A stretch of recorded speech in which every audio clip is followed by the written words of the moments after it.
Wake the fuck up. What the fuck is going on? We're waking you up. You ought to love it. And it's a privilege to hear our voices. This is so cool. It's fucking hysterically funny. Oh, this is good radio right here.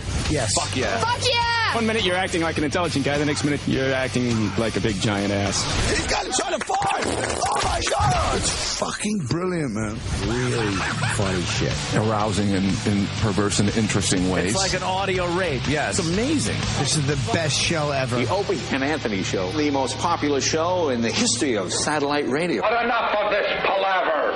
Let's get the show on the road. Yeah, let's fucking do this. Good morning. Welcome to the Opie and Anthony Show. Hi. Hope everyone had a great weekend. Hi, folks. Did you have a great weekend? Oh, yes. Weekends are always good. What was the best part of your weekend? Sleeping late.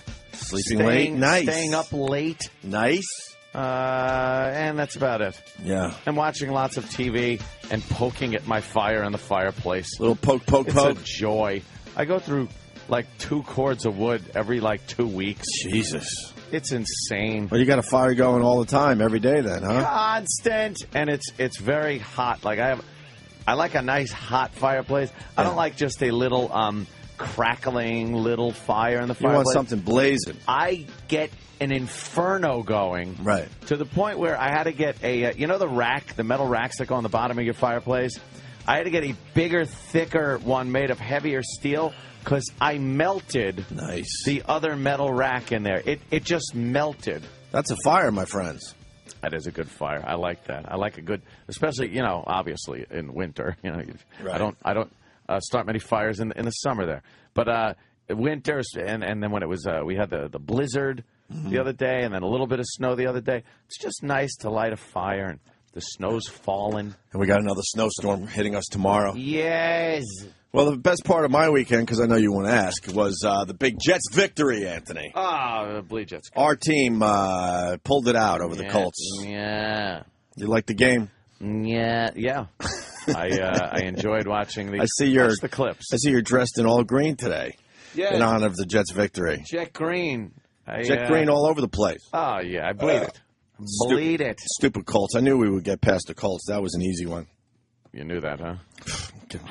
Went down to the last second. Of course, I didn't know that. Like And then I tweeted really quickly that Nick Folk is now a folk hero. Yeah. And it was obvious how I tweeted it, that it was a douchey joke. Uh-huh. And I tweeted that because I know all the papers would go with folk hero. Yes. Someone with folk lore, and someone with hell folk.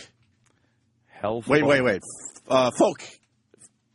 Folk, yeah, sorry. Oh, still folk, early. Yeah. Folk, yeah. Almost like the Fockers. Right, of course. The Folkers. No, the fuckers.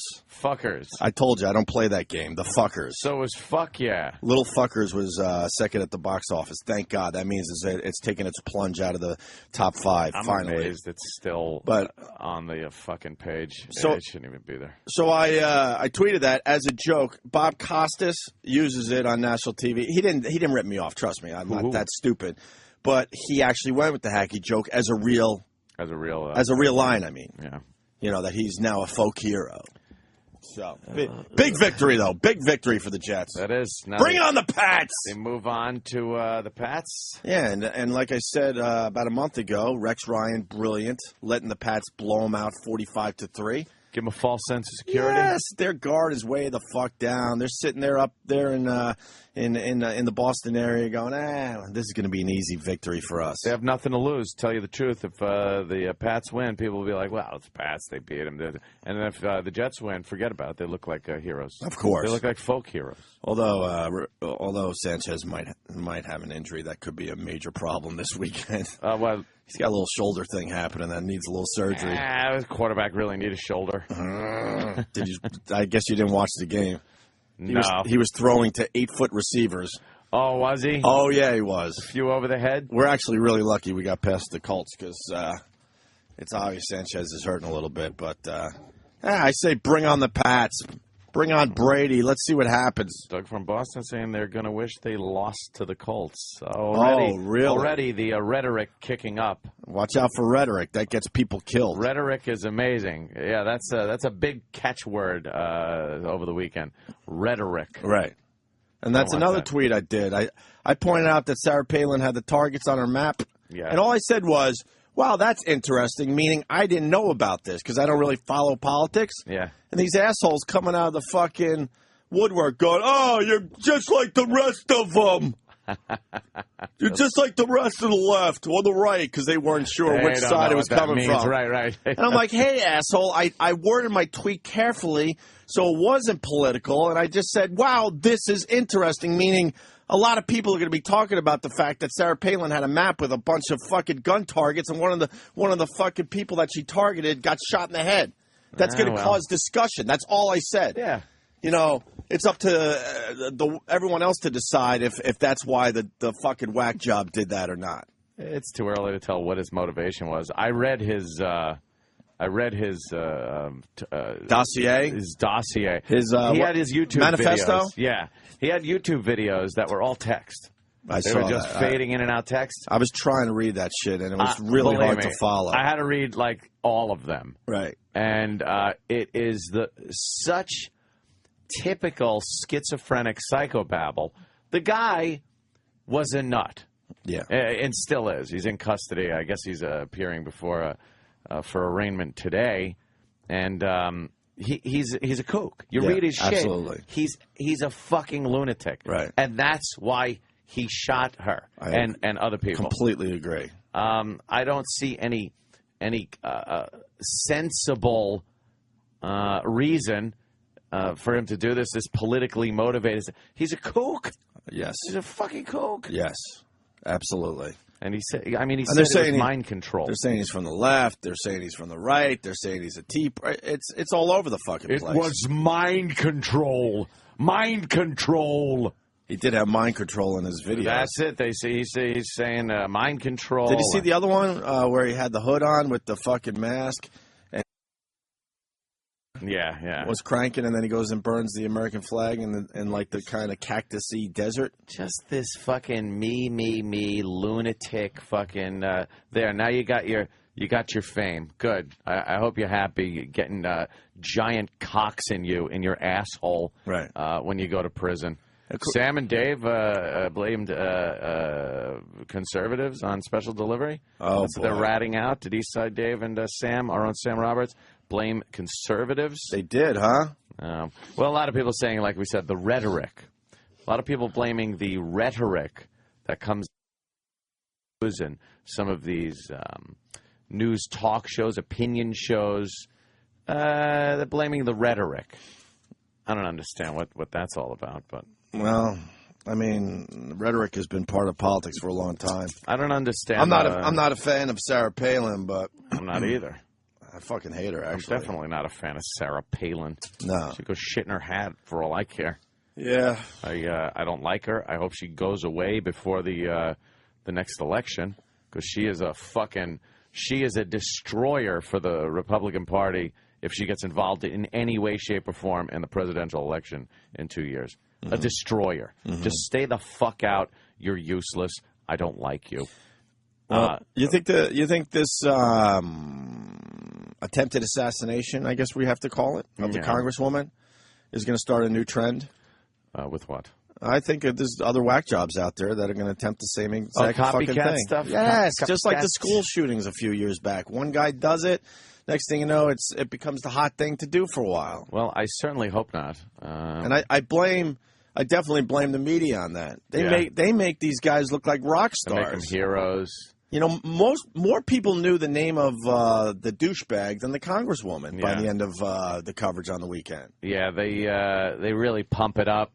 They get people yapping about it, like the rhetoric part, and then they show his Facebook, his YouTube, his pictures, his yearbook picture. Everything comes out, and then it starts the debate again on guns and gun control. I was tweeting last night till the early morning hours, and it's one of these arguments that you're never going to change anyone's mind. I know that.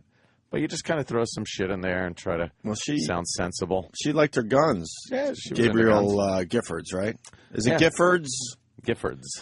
She liked her guns. Yeah. Well, then the NRA wasn't a big fan of her because she decided that people shouldn't be allowed to have guns in bars. Yeah. That was her line. Yeah. Everyone has kind of their line with guns and everything else. Hers was, I like guns a lot, I carry, but I don't really think it would be great if guns were in bars. That was her thing. So the NRA, officially not a big fan of hers, even though she was into guns liked her guns. Some people want absolute gun control where the Second Amendment is repealed and no one is allowed to have guns.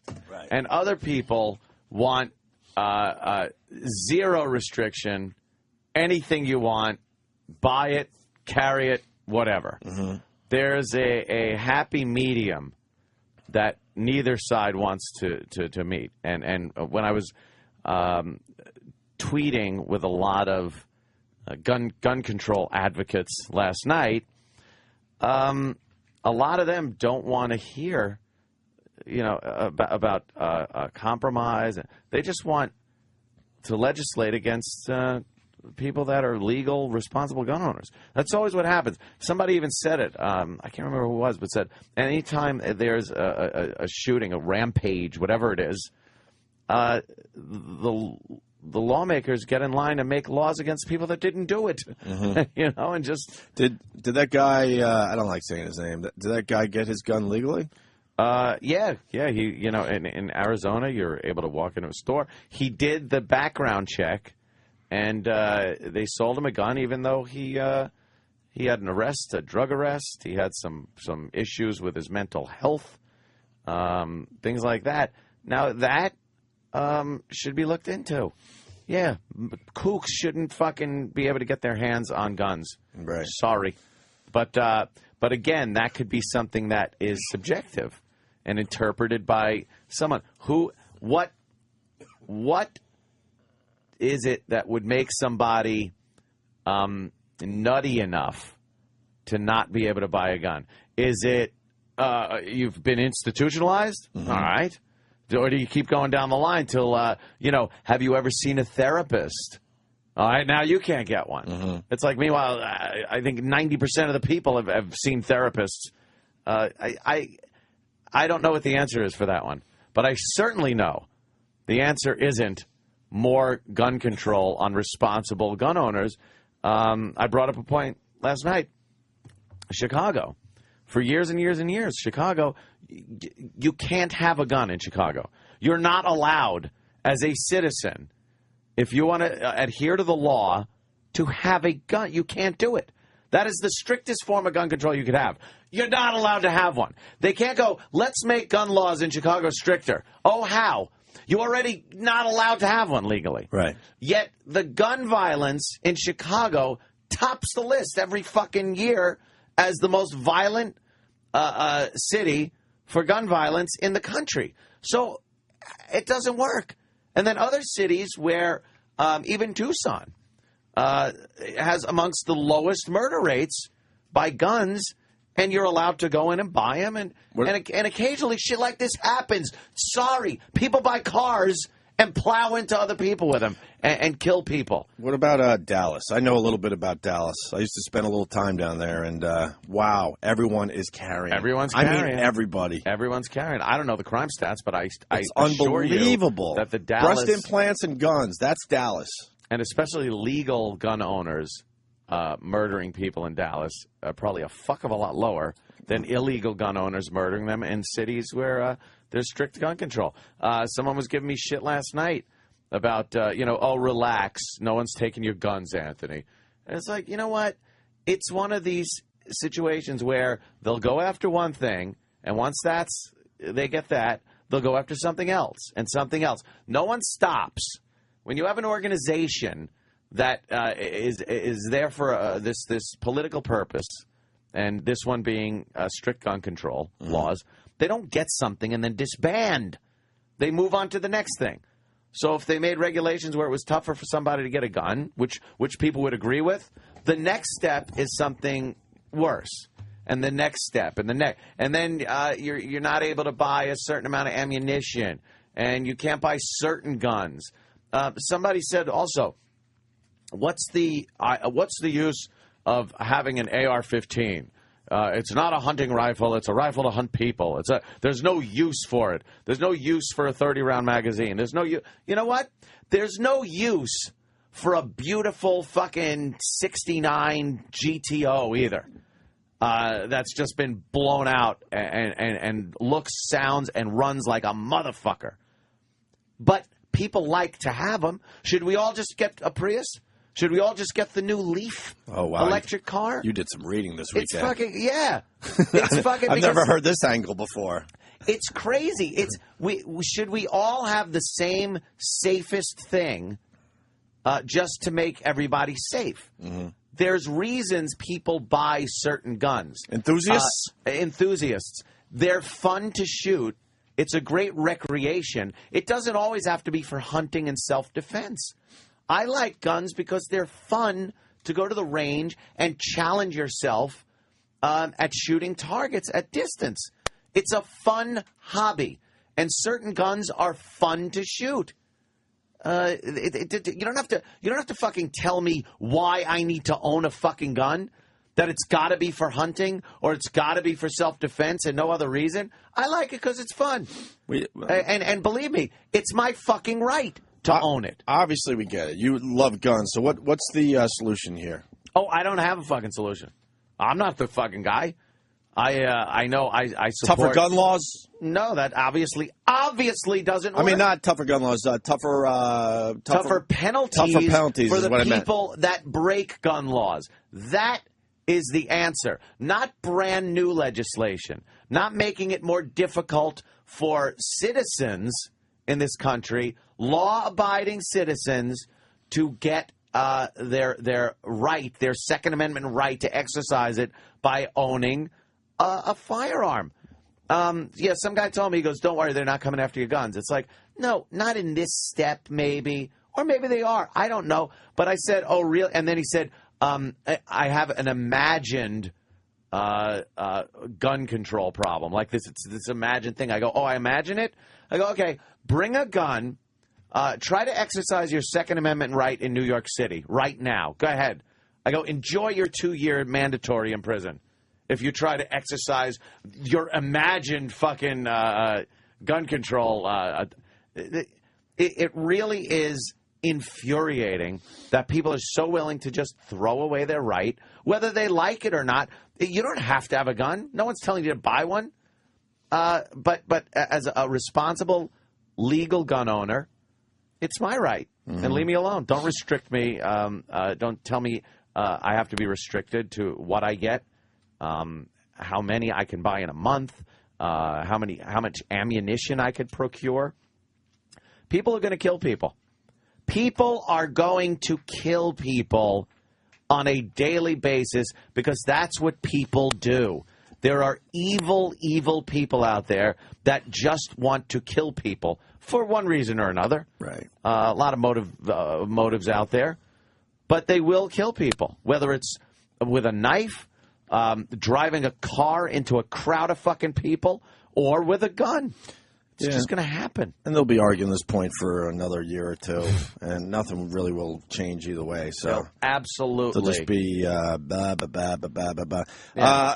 what about Sarah Palin? Does this ruin her political career, Ant? No, it doesn't ruin her political. I don't even know if she has one. You know, they like you said, the news pumps a lot of shit up and makes a lot of shit obvious. I know a lot of Republicans. I know a lot of fucking Tea Party people that just don't like Sarah Palin.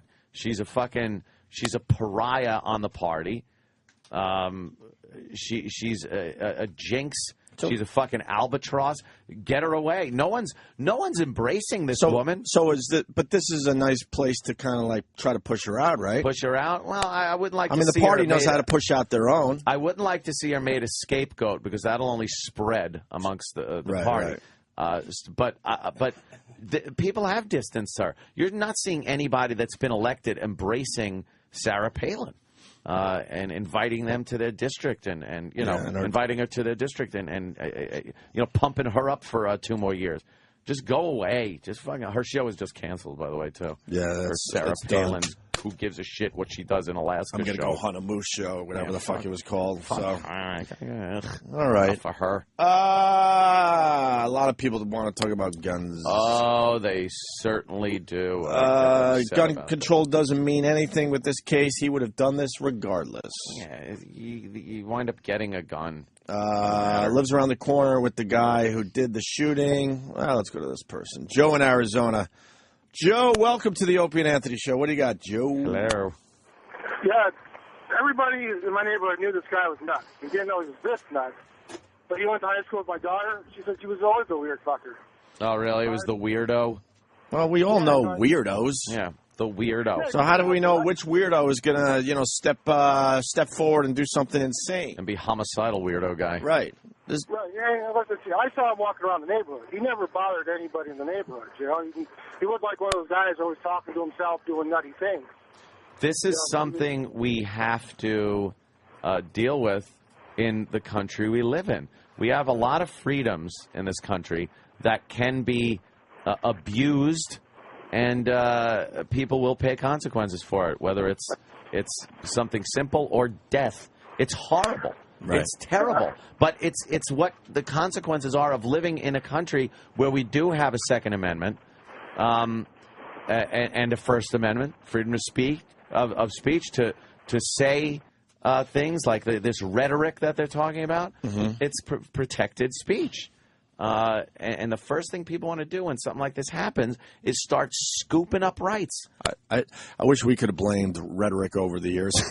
Yeah, please. Can we blame rhetoric? Any other business you're in, you use a little rhetoric, you're so fired. Rhetoric. But in politics, I think you got a little more leeway. Yeah. I really do. Arizona gun laws come under scrutiny, it says. How about the 9-year-old girl, fucking Christina Taylor Greene? Yeah. Born on 9/11/2001. That's terrible. Of course it worked out that way. That's fucking terrible. Just horrible. The boys brought in a woman's somber post-shooting interview that gets a little weird. Somber? It's a quick thing. Listen to this. And then I decided that wasn't going to help. And so I just asked the other man to sit on his ankles, and I went to get a compress for him. And I stayed. What the hell was that? Is that someone's phone going off? Oh, yeah, it was. During the interview? Yeah. Oh, just God. A horrible ringtone going off. That's some bad timing. What did the guy say? I'll call you back. Oh, shit. He's like, listen again. And then I decided that wasn't going to help.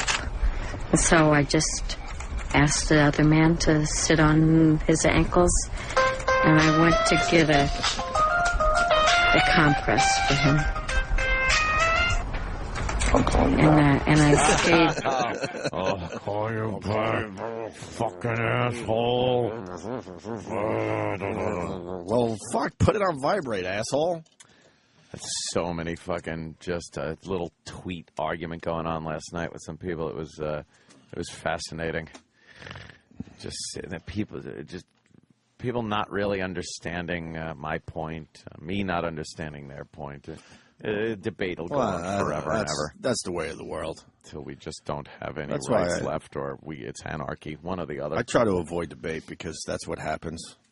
It's just waiting for your turn to talk. There's never listening going on in any fucking debate. You're not going to get people going, oh, wow, I didn't think of it that way. No, they're just waiting. And, they just keep looking at your lips. All right, I think he's done. Yeah. All right, now this is what I have to say about it. Time for my rhetoric. There's never that's kind of interesting, or that's a good point. Let me think about it. Well, I don't agree with you, but that's kind of, I got to think more on that.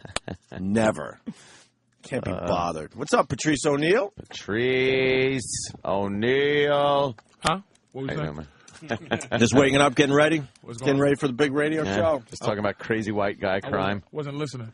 Come on, folks. I'm listening to you. All right. All right, good morning. Yeah. Good morning. I was trying to be quiet. We're just trying to do the whole weekend wrap up thing. You got the big shooting in Arizona. What happened? Somebody got shot?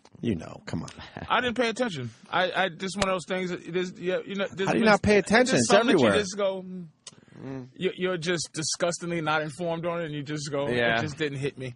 Yeah, this shooting and thing, I don't even know who died and what's going on. Then I found out it was a woman. Congresswoman. I was really torn. The birds and shit was getting me. Stop at the birds. We had the whole world. The whole fucking world. We had the explanation on Friday. We're moving past the birds. Yes. Oh, did you? I wasn't fucking here. That's why you was paying attention. Fucking. I'm just busting your balls. Fucking fuck with me for paying attention to what I want to pay attention to. The end of the apocalypse. Hell, fucking is interesting to me. Michio Kaku explained it perfectly on Friday. He's an ass when it comes to that shit. He didn't explain shit. And probably the reason why the birds have been dying all over the world is because there's been a lot of fireworks in the last week or so for the New Year's. Birds. 50,000 crabs in fucking UK. Penguins are washing up on shore. So out of nowhere this is happening? It's not just fucking shitty fish in Maryland. What do you think it is? It's the planet. You know what it is? What do you think it is? It's that we've been so good to these animals over the years and kept them so healthy that there's so many of them now that they're just fucking getting killed. Manatees used to get run over by speedboats all the time. Patrice. All right, fuck it. No, I have no idea. Patrice, logically with the whole birds in Arkansas thing, it was one species. They were all flying together and they got fucking startled. Something happened. Someone show me fireworks a picture. or something. Someone show me a picture of the sky. The whole planet. I don't know about the other animals. shit. You don't know about the other shit. That's what makes it fucked up. Hold on. That's great. Is the other shit. Apocalypse. This happens all the time. I think. I'm not sure. Hold on. Did you hear of this? Yes, that's why I'm bringing it up. There's a little pond. Ant knows where it is. It's what's the pond in Centerport? Something kill. Huh? No, what the fuck is it? A mill pond, I guess. Yeah. 10 koi washed up? I don't know. No. Thousands and thousands where the whole fucking neighborhood stunk like holy hell for about a week or so. It happens. The whole world. All right, shit's happening. Let me just saying. Hold on, let me make my point, and then you could. Okay. I think this happens all the time. I really do. I think what is going on here is the media likes to jump on something like shark attacks. Name some of the other shit they've done over the years, and all of a sudden it becomes the thing. Volcano. And it becomes the thing to talk about. Where now all of a sudden you're saying, "Holy fuck, what the fuck's going on with the world?" That's my dumb 2 cents on this. Someone showed me a picture of the sky in fucking Arkansas, wherever the fuck it was. It is black. Amazing how many of these fucking birds are in the sky. It's covering the whole sky. A few I'm of them not make a arguing left. Arkansas. I can go with that. But it's all over the world. It's the world. Yeah. That's all I'm saying. I don't have a fucking. I think shit like that just. I think because of what happened in Arkansas, and then the media goes, "Oh fuck, crab's dead in Germany or wherever the fuck," and then they have to go with it. Yeah, I would love to talk to. All I'm saying is, I would love to talk to a scientist that actually watches this shit all the time, and not the media where they're going to watch it for the next week or two and then move on to the next horse shit. I just wonder if this type of thing happens all the time. But it wasn't reported, but now it's the hot thing to report. I don't know if it's a hot thing to report because they're not reporting the world. They report in Arkansas, and then they report in Maryland. Because as you know, in United States is the world to most people. So yeah, I'm just saying. I don't even know if I'm just. That's my question. That's all. Once I seen that it's like all kind of different species and all kind of different things, and it's all kind of different birds and all kind of different shit. That's what makes me go, "Phew, that's strange." Right. I'm not Michio Kaku, but I'm just saying. If some things you don't need to be told to feel a certain way. I'm just saying. Maybe the head crab, led them all to their death. Michio Kaku said one black bird, the leader, got a little confused and did a little header, and everyone else follows because that's how they fucking live their lives. Well, Michio Kaku's whole point in his life is to say fuck anything that has to do with God. So it's like anything. I like this is. If I wasn't so afraid of dying, I would love to see people who talk this shit living and just see what happens when it all comes. I just like to see his dumb head on fire running down the street when whatever he tries to explain is just you foolish mortals. Right, he's just like fucking. Oh God! And God, please God, but set his head on fire. Fucking crabs and penguins and manatees. Painful. It's strange. I have questions, but I'm just wondering if this happens all the time. That's the angle we need to take. Yeah, but somebody that knows this shit, a marine biologist or somebody. I don't know. If this happens and we didn't hear, like, at what point when the news has been less sensational. In our life, this is the most sensational now. Yeah, there was a time when the news was actually the fucking news, right? And Walter you get on the AP wire, millions of species of animals are dying all over the world. We've never heard it, even when news was news. We've never heard. Now they search it out. They search out things that are in common with something here, just so they could say, like, oh, look at that, the birds died here. All right, let's see if anything else is happening in the world. Oh, some whales washed up on shore. Let's talk about that. And then the crab's dying, and then this fucking fish, this pond.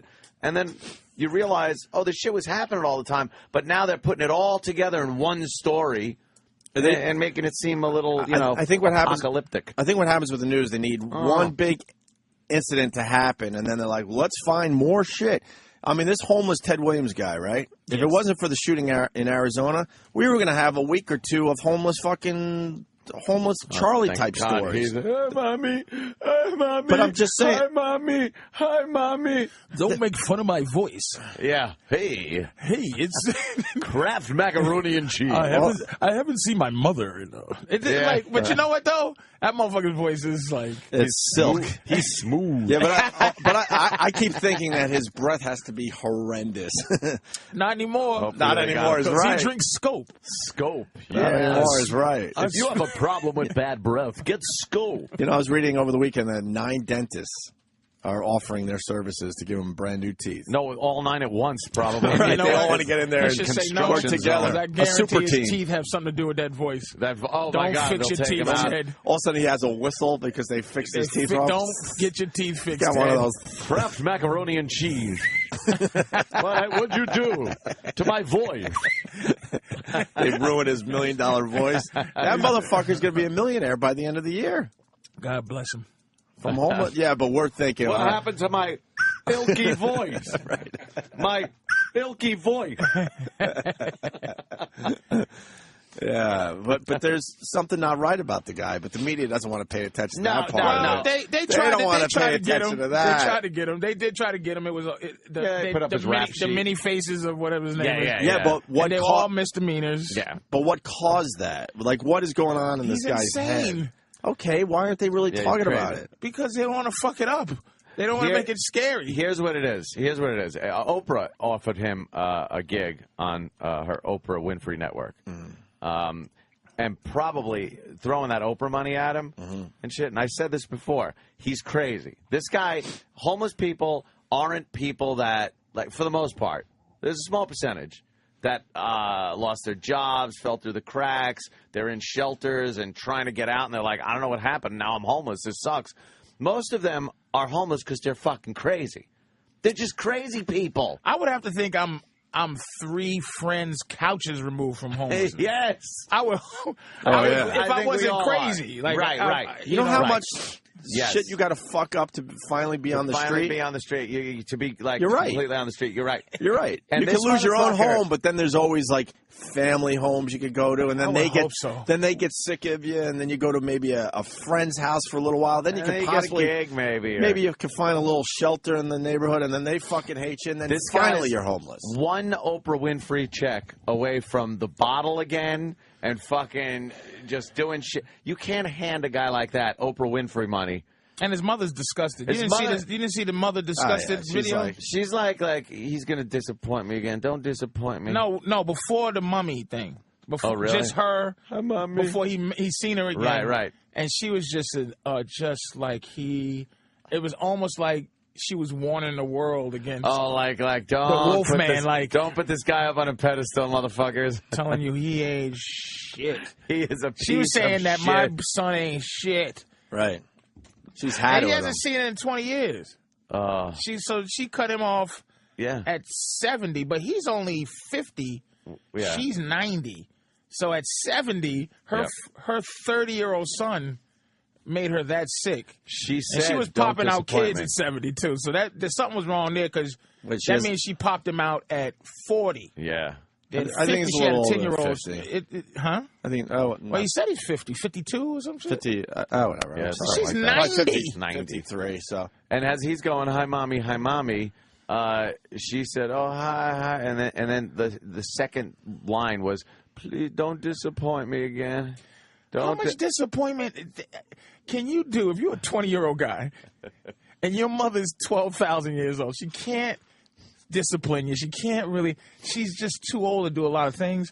Yeah. Like I don't blame it all on Ted Williams. It's just like he must have been just doing the drugs and she's robbing super Christian. She's lauded Jesus. I saw it Lordy. she said my prodigal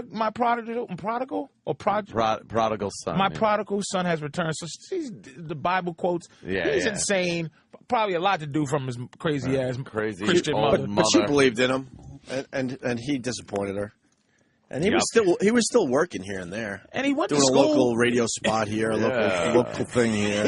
He went to Smooth Voice School. Smooth Voice School. Yes, I did. that voice is ridiculous. I mean, he went to that school. Perfect.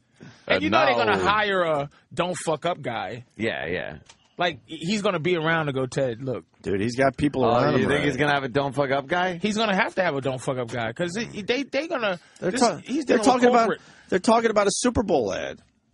God bless him. He's got some fucking guys with some really nice suits around him. He hit the lottery. They grabbed him up quickly, and they're probably getting 70% of everything he makes. And now they're doing like a homeless. There's videos of just everybody trying to discover the next talent. Dude, the next homeless hold talent on. guy. That brings me back to what I'm saying. That's what the news does. Now it's all about, wow, look at all these talented homeless people. I didn't know there was so much talent out there with the homeless people. Yeah. It becomes the hot thing. That's why I question if animals are all of a sudden dying or if it's just the hot thing right now for the media. I don't have the answer to that. I'm just throwing that in the discussion. Though. Yeah, but have they been dying for the last 20, 30 years? So you think there's a story of millions of fish that wash up on the shore that we haven't no heard one touches? Yes. That maybe no one even. It just didn't pop up. And in this world where you can't hide. Or it did in the local news that day in Michigan. But the CNN is too busy doing something else. We really didn't have global global just too news. important to our food. Yeah. For millions of fish in Maryland. There's plenty of to other wash ones up in on the shore, sea. and it means nothing. Fish is they're like bugs, though. They're just everywhere. Why would you say that? Fish are everywhere. But what are you basing that on? Just your gut? 75% of the earth being covered with water. There is that fish. Doesn't mean shit, though. That doesn't mean that shit ain't dying off. Have you spent time in the water? Have you ever put a net in the water and see how much fish you could just scoop up in one fucking net? I'm just saying, they're everywhere. They had to stop certain things. Well, because certain fish. Well, because those are the tasty ones. They search out the tasty ones. But salmon are grown. There's a lot of horrible in homes now. Like you can't find them in the ocean. I understand, but Patrice, there's a lot of horrible looking, horrible tasting fish out there, and we don't eat them. I know. So they don't count. There's shit that we might eat that wash up. We're depleting the fish that tastes good. And the shit that tastes good probably eats the shit that is washing up on. It's all fragile. Oh, there's a lot of irresponsibility on our part, certainly. Yeah. That's all I'm saying is you kind of made my point sort of. All of a sudden now it's all about the homeless guy that might have talent in your neighborhood, and all the news crews are out there fucking filming their videos, hoping that they find the next Ted Williams. But that was yanked off the front page and out of our TVs because of the shooting in Arizona. What about the guy? What about what did Howard Stern do? Yeah, well, that's the dude. Yeah. Oh, geez, his early picture from his yearbook or something. Yeah. So now we're upset about this. What did he do? He killed. You really don't know. Dude, I saw this guy's face. Crazy. I saw a shoot, and my head completely, just whatever. I tried to keep up with Omar Thornton, and no one wanted to keep up with him. Like they What's just that decided the black guy that in Connecticut. I tried to keep up with that. I tried to make it news to me. Wait, what's the black guy in Connecticut now? Exactly. Do you see? Do you fucking see the exactly? 5 times you said to me, "How could you not?" Like I'm a fucking I was lying. Now Omar Thornton, I can win this should argument. know. I can win this argument because this fucking thing he's was white. This thing, no. Well, maybe. Omar Thornton shot 7 people in the beer factory because he was dealing with racism. I know the beer factory. Yeah. But that shit left in one day because they got bored with it.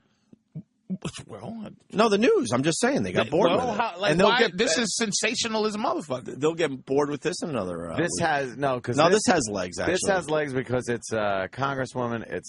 It's got a lot of political overtones. They're blaming, CNN's blaming Fox News. Fox News is blaming CNN. I know Sarah Palin's in there somewhere. Sarah Palin's her rhetoric might have caused this. Some people are saying the nasty right-wing rhetoric, and people like Rush Limbaugh and Sean Hannity and the Going like back. are saying things that are influencing people to go out and shoot these people.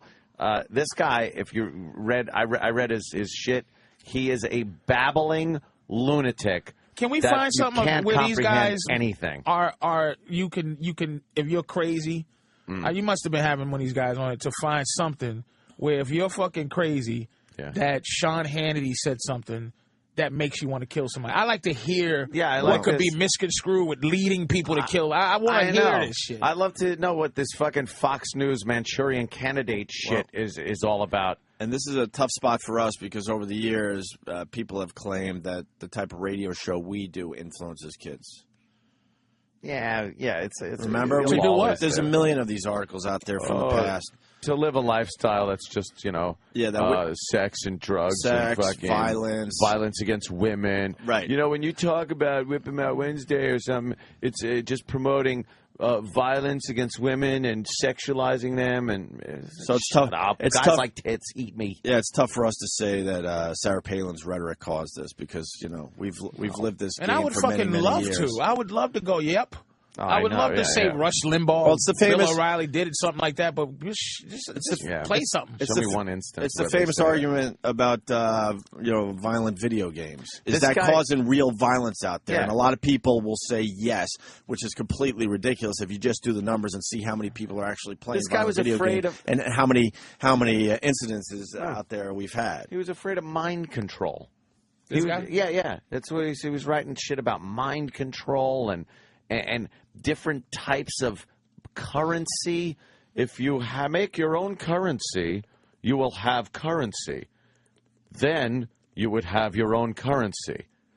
Therefore, your currency would be the currency. Currency like even try to make electricity or money? No, money. But you can't. You're like, he's trying to make these points, but you're reading them and realizing he is babbling. Like you can't make a point out of it. It's that disjointed, this guy. Can we get Club Soda Kenny to read his ramblings? That would be good. Could we do that? Yeah. I think his transcripts. I think his writing should be. He's fucking crazy. He's a crazy guy that, for some reason, shot people. They don't know yet. But you can't blow it off for just cuckoo nut. I mean, you can't just go. He's a nut. No, you can't. You got it. Something had to influence him. There had to be a drop of logic there to make something into something. His to go life, do that. Maybe he got because he lived up to this point and hasn't done that yet. Maybe so he did that with a purpose. Maybe it was his life. He was rejected doing something. Maybe he felt that the government was trying to control his mind. That's a fair point. It's crazy shit. It's fucking crazy shit. I mean, don't dismiss him. Don't dismiss it as crazy. You just can't dismiss that shit as he's a fucking loon. As fucking crazy. And his own, because he did something very not crazy, but his own deliberate. Fucking psycho mind made him do this. It's like saying, oh, okay, well now I understand. He saw a Baskin Robbins sign and thought it was the devil. It doesn't make it legitimate. It doesn't make it. I'm not trying to legitimize his nonsense. You can completely just write him off as a lunatic. I don't like the fact that politically they're trying to turn this guy into this martyr or a villain that was influenced by one side or the other, because it wasn't. He's a kook. He's a nut. You're gonna see another one of these. I'm telling you. Really? It's a fucking pattern. I'm telling you. Because they just made him a rock star. Muhammad Ali said a quote I heard recently was amazing. Back before that. Oh, okay. Back before the shakes. I like your new look, by the way, with the winter hat. Well, it was a little cold, and it is shitty cold outside. It is shitty cold. My big toe is not having a good time right this second. Your big toe all right? Yeah, I'm good. All right. I get a warm good thing. But he just goes, if he worked on a cruise ship, and this is a Obama situation. He worked on a cruise ship, and he's always been in the kitchen or whatever. And then one day they told him to come upstairs and start driving the boat.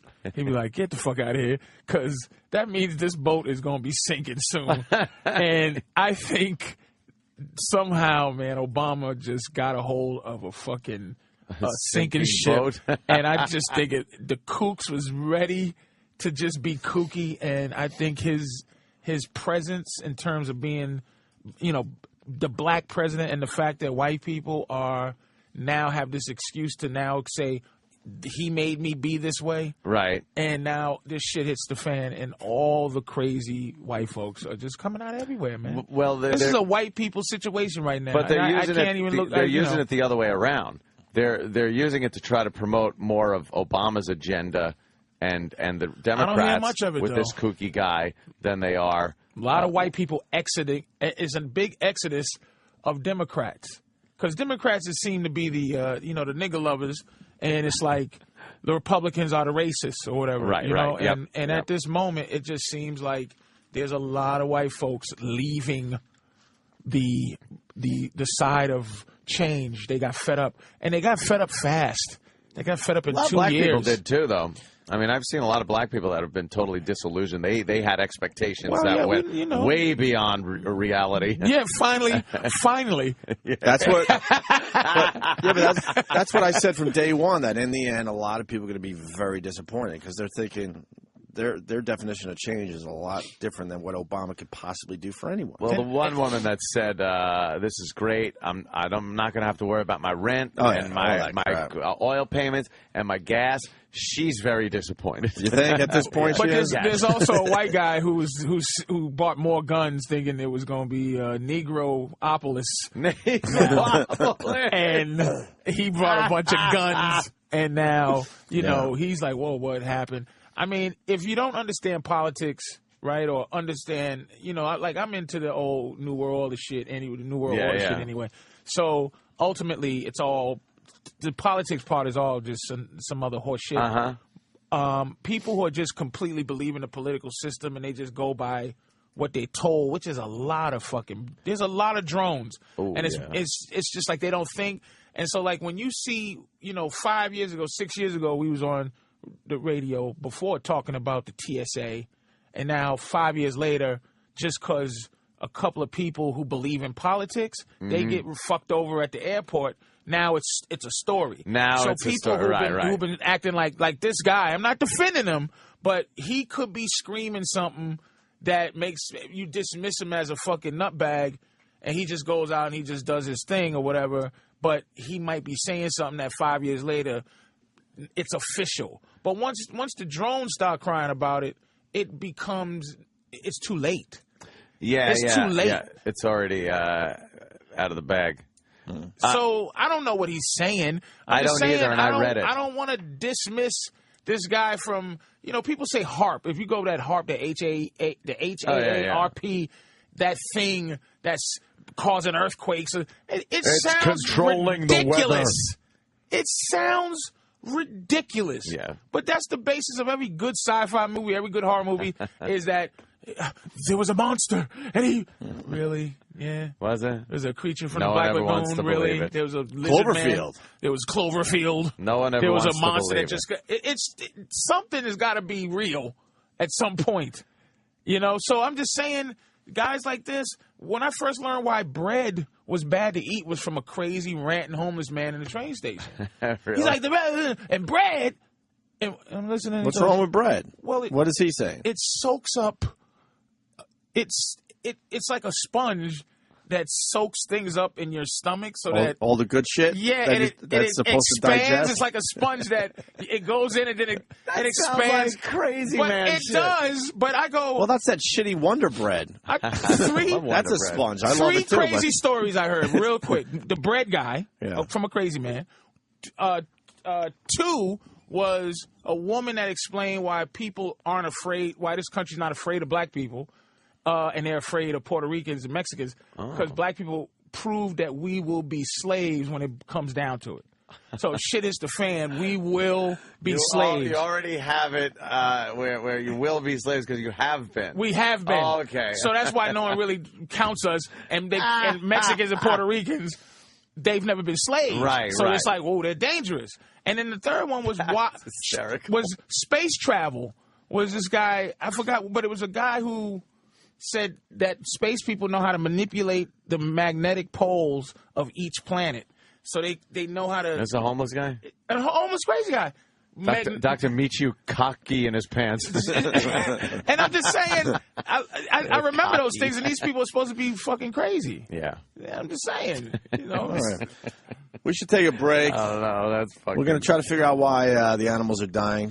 They couldn't stick around. They said, there's pockets of poison all over the fucking place. And if all right, that sounds good. If a school of fish happens to come upon that little pocket of poison. Sounds good to me. I don't know. That's conjecture. I don't know. Tell me something that's going to make me shut the fuck up. You just made up some shit, sir? Madam? I would like to get some kind of expert that kind of knows how this shit works. It just says it. I'm certainly not going to listen to the stupid media and what they think. Right. What else we got? Football, movies. Pockets of poison. I just want to say Robert De Niro. What happened to him? I'm not sure yet. What? I'm just not sure yet. Got another black woman pregnant. All I'm saying is Robert De Niro. Robert De Niro? Just in case. I want just in case. I want all responsible gun owners to go to the NRA website and read up on all your laws and see if maybe that's something you want to do to defend your Second Amendment right. Good luck to you. They are the people that are there on the other banquet in the very near future. They'll be erasing that Second Amendment in a couple of. That's on the way out. No, never. That'll be gone. No way. You don't think so? Not at all. Fair enough. People love their guns. Yeah, but more importantly, I take it from my dead cold. From my cold dead end. More importantly, I think Ant needs a new suit for a banquet that's going up. Oh, you think that's it? Yeah, that was. I might be going. That was a little plug hole. I'm a lifer now. I got my lifetime membership. Enjoy. So you don't have to pay anymore. No, now I pay through contributions. When I got a lot of mail from the NRA, and it says, "Hey, we need a couple of bucks. We're fighting this." And I read all the legislation. Big Mama's in your mailbox too. She's looking in that mailbox. Yeah. She's looking. She's seeing what Mr. Kumia do. See what I'm doing in there? Oh yeah. Big Mama watches your mailbox, my friend. I do. She knows what's going on. She knows what's going on. I'll write a check and I'll be like, "All right, motherfuckers, I am supporting this because I have read it. I don't like the legislation that's trying to be passed. They got to fight it. I'm willing to give a few bucks." I like white people with their rights. Y'all make my rights. White people's rights. I only like a few of them. As soon as you lose it. We're going to continue with... y'all make me laugh. I only like a few of them. We're going to continue with Big Mama Prods on Twitter. Patrice O'Neill. When I said Big Mom, you know what I meant? Napolitano. I should have said Big Sis. Yeah. Big Sis. I thought he was about She's the one. They call her Big Sis and Big fucking... she's always in everyone's shit. She's just peeking around at everyone's shit. You and your porn, guns, and young bitches. Forget about it. They're just waiting. All right, we'll be back. No, that didn't work. Go, hit it. This is the Opie and Anthony Show. Opie and Anthony on the Virus. Sirius.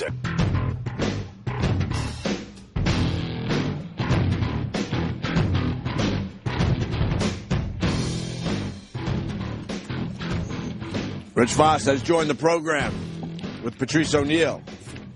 I miss Rich. I haven't seen him in a long time. I haven't done this with Patrice. We've been arguing the Rich Vos New Year's Eve thing that happened to him. Yeah. Well, tell the people out there. What happened? Yeah. You had a gig at Mohegan Sun, right? Yeah, I get off stage, and Bonnie's going down on the booker in the dressing room. And I wanted the money, so I'm not going to say, hey, stop. It might as well have been that. Huh?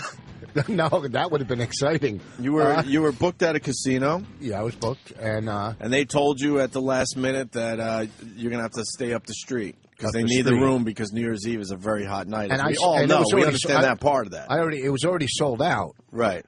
I already sold out. So you said okay, and you took a shitty room up the street instead of having a nice room in the casino. Whoa! The room wasn't shitty, but it was up the street. The shitty part was it was up the street. That's shitty. Yeah. That's shitty. The room at the casino shitty. Like, but how can the room not in the casino not be shitty? At least you're in the casino and you wake up and you don't have to put a winter coat on to get in a fucking cold car to go do your gig. If it was summer, who cares? And drive the host. Right. You've been in the business way too long to deal with that shit. I would say, guess what? You don't get me a room in the casino, I'm out. And Patrice would do that but exact thing. As a businessman, at certain times you can make certain calls, and certain times you can't. Dude, I could have said have to a the feeling agent, you do this a lot, though. No. I feel. Thank you, Patrice. What? He's nodding. I feel like you compromise a lot. You're right, I do compromise because I have to compromise when you're in my position. When you have 3 kids. Sometimes I say no. Rich, you're a really funny guy. What's that? You're a funny guy. Oh, God, did I kill this weekend. You were booked at a casino. If you told them last minute, I'm not doing the gig unless you find me a nice fucking warm room in the casino, they're going to find you a room. Here's the difference. I sold 350 seats out. At that same casino, Chelsea Handler sold 9,000 tickets. Right? Well, she's hot, really hot. 9,000 in the arena. She's the face of an entire network. I know. She's extremely hot right now, and it doesn't hurt that she's funny. Yeah, I'm not going to go with the good-looking thing because I doesn't- don't see the fucking good-looking thing. You shouldn't qualify the respect you have for yourself with where you think you are in the business. Don't let people fucking, put a label on you, though. Don't put a label. Listen. You didn't need that money Brad was paying you. Wait, really? Because I know how much Brad pays. That money can never change your life on any level. You got that. Will you quit talking like Malcolm X? That fucking money. All right, then. Yes, that money. that money. All right, I'll stop talking like a motherfucker, Okay. like Malcolm X that's trying to help you to stop this ridiculous nonsense. Yeah, Patrice knows more than I, obviously. I'm not in that business. But Brad Axelrod is not paying you enough to not say no to him. Right. That's it. It seems ridiculous that you would go, okay, I'll take a room up the street. No offense, I like Brad, but he's a one-nighter guy. You're right. It's not a relationship that should make you go, you should say, fucks, man, are you serious? I'm taking blows to the gut. Call the fight, nigga. It's just like stay home and hug your daughter. Hug her today. Stop using her tuition as an stop using Brad's $2.70 gig and then trying to pimp language by saying I'm gonna pay my daughter's tuition. First of all, that's bullshit. No, it's not bullshit. Because first of all, yank your daughters out of college too. It's a waste of time. Who you telling? Who you telling? I didn't go to school. Look how good things are going for me. I've changed my opinion on college big time in the last year or two. It's ridiculous. With this fucking debt they're giving these kids. And they work for the school. They're easy 100,000 in debt without a job when they get out, and then they're working at the local fucking pizza joint. And the only way they're going to get work is if they know somebody or somebody knows somebody. It's a crock of shit. And where the game is now, you need a fucking degree to work for fucking Burger King. Like you need something to. They're all in on it. Everybody needs a job. They're all in on it. You see, what's the thing? Capitalism, a love story. There was one part I keep bumping into all the time is how pilots get paid jack shit. They give blood.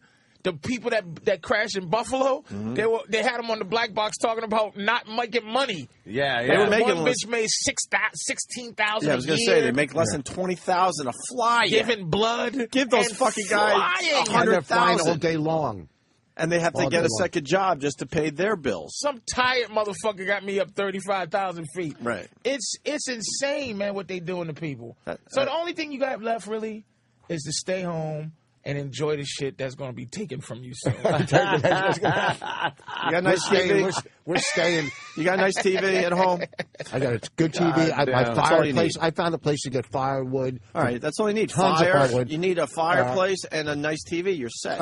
And yank your fucking daughters out of college. We stayed last night, and Could you please not chew and talk at the same time? We stayed last night. I know we all do at it, a hotel. For some reason, when you do it, it's really fucking because it's already a problem when his mouth is completely clear. Yeah, thank you, Patrice. Of debris, nigga. Just finish. And stop looking me up and down. Just fucking. Just stop looking me up and down. I didn't see you up. Patrice looks like an old school burglar today or something. You got some tools in your back pocket? I look like I'm crossing 110th Street. Well, I'm in a worse spot than Vos, but I ain't going to take that gig from Brad. No. You're not a worse spot I'll than stick you up, nigga. I'm robbing a car. There's banks up the street. Fuck it. 3 meals a day. I'll take that. What were you saying, Rich? I'm sorry. We're staying in a hotel. It's so clear. Now, sometimes you don't know who to tip and where to tip. The dude comes to my room. It's crazy. He comes to my room, knocks on the door to tell me he's my butler. Okay, wow, right? You're staying in a nice joint. Do I tip him for telling me he's my butler? Yeah, you throw him money, especially if you're going to use him for something. Well, don't you do that at the end when you're checking out? No, because it's different people. Here's what it is. If you want good service, you tip him at the beginning. If you want shitty service, then you tip him at the end. But when I'm using a butler, what would he to do my? Well, that's just it. Then you know. What do you give your butler when you go to throw him Right away. Right away, I peel off 100 the second he walks in the room. Now, is he blowing you the whole time you're there for $100 tip? He knows he's getting more, because then every time he brings something, you throw him a little more extra. Well, you give 100. It's 100 just to walk in the door, boom, just to be like, hi. Well, because you're a high roller. Here, right, but that's casino stuff, though. What's that? That's casino stuff. That's the casino. Isn't that what he's talking about? No, I think in New York, I think Rich is just talking basic shit. What butler? I've never been to a hotel in New York with a butler. Well, you haven't been to the one we're staying at. It's Regis. Huh? No. This hotel. Why do you have such a nice hotel? We usually are on the cheap. We did a benefit, and they set you up with a nice hotel? Not only that, we did a portrait, which Bonnie and Bonnie. What? It's like a $6,000 package. You do this portrait in the studio downstairs, and and me, Bonnie, and the baby are doing this portrait, and it's something we would never do. Then they want to come to your house and look at what wall to put it on and what colors and all that. Look at this. What's going on? Wait, was it painting? I don't even know what the fuck is going on. How are you following this? They're painting. I got it. Why? Hold on. They're painting. Explain to me. I got it. He's at a really nice hotel because he did a benefit, and part of the package is they do a portrait. So him, Bonnie, and his little girl are getting painted. No, they take the picture and they like paint Scarface? over it. And they make it look like a paint. Like a painting. Oh, it's a fucking... And then it's $5,000. You got to see this thing. And then you're going to hang it in your house somewhere? Yeah, but they want to come to your house. What they do is they tracing paper. No, they take the picture, and then they digitally fucking Photoshop it to look like a painting. No, you got to see it. It's done in 2 seconds. Have they pulled out some paint? Pull it out of a giant printer. Listen, in your fucking Guido Villa at home on Long Island, that's what you might hang out. Guido Villa. I would have to say, spectacular home. There's only one Guido thing in his house. What, the statue without the arms? No. That's pretty... I like that because I feel it might be real. If it had arms and it was peeing, that would bother me. You have a black, shiny table in there that I would get rid of. But that's the only shiny table. Like a Formica. Really? Where is that? In the dining room when you walk into the right. It's like a... He doesn't even know what he has in his house. It's Formica. Oh, the one in the dining room. Yeah, you probably never see it. In the dining room? Yes. Yeah. Is that Formica? Wait. Is it right when you walk in the front room? To the right. To the right. Yeah, that's supposed to be something for, when you keep in the dining room for dishes. What do they call that thing? Why would you? I don't have dishes. It's called fill up the space with stuff. How many times a year does Danny make you dinner that you need dishes? Danny makes a good fucking beer can chicken. Wait, you got the fancy plates?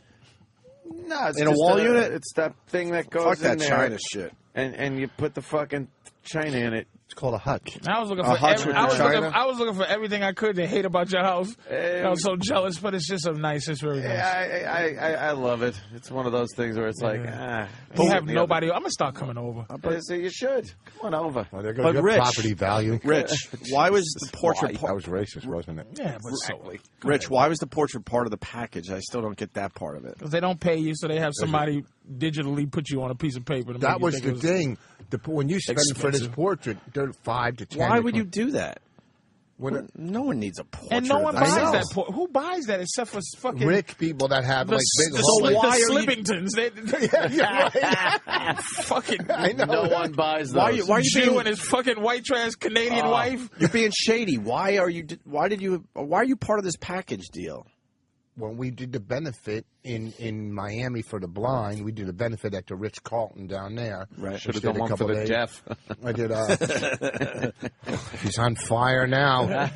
Monday morning. He got some rest this weekend. When did you do Kind of funny, Rich. We did the benefit, I don't know, a couple of weeks ago, and then, we bid on the the stay at the Regis and stuff, and you're up to some shady shit. What's going on? Yeah, I don't even know what's going on. There's some shady shit. Rich is always wheeling and dealing.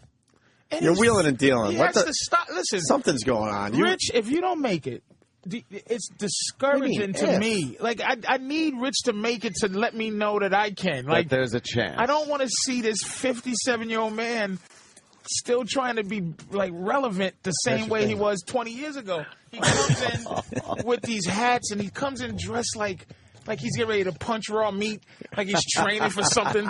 And he makes me sick with this scamming, I can't not do a Brad Axelrod attitude. Like, hey, you don't know what it's like. I do know what the fuck it's like. No, you don't.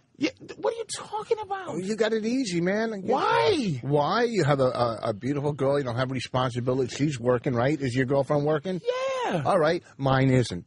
Why she's working on a movie. Why isn't fucking Bonnie working? She's working on a movie, editing. And Rich, why aren't you saying your wife's beautiful?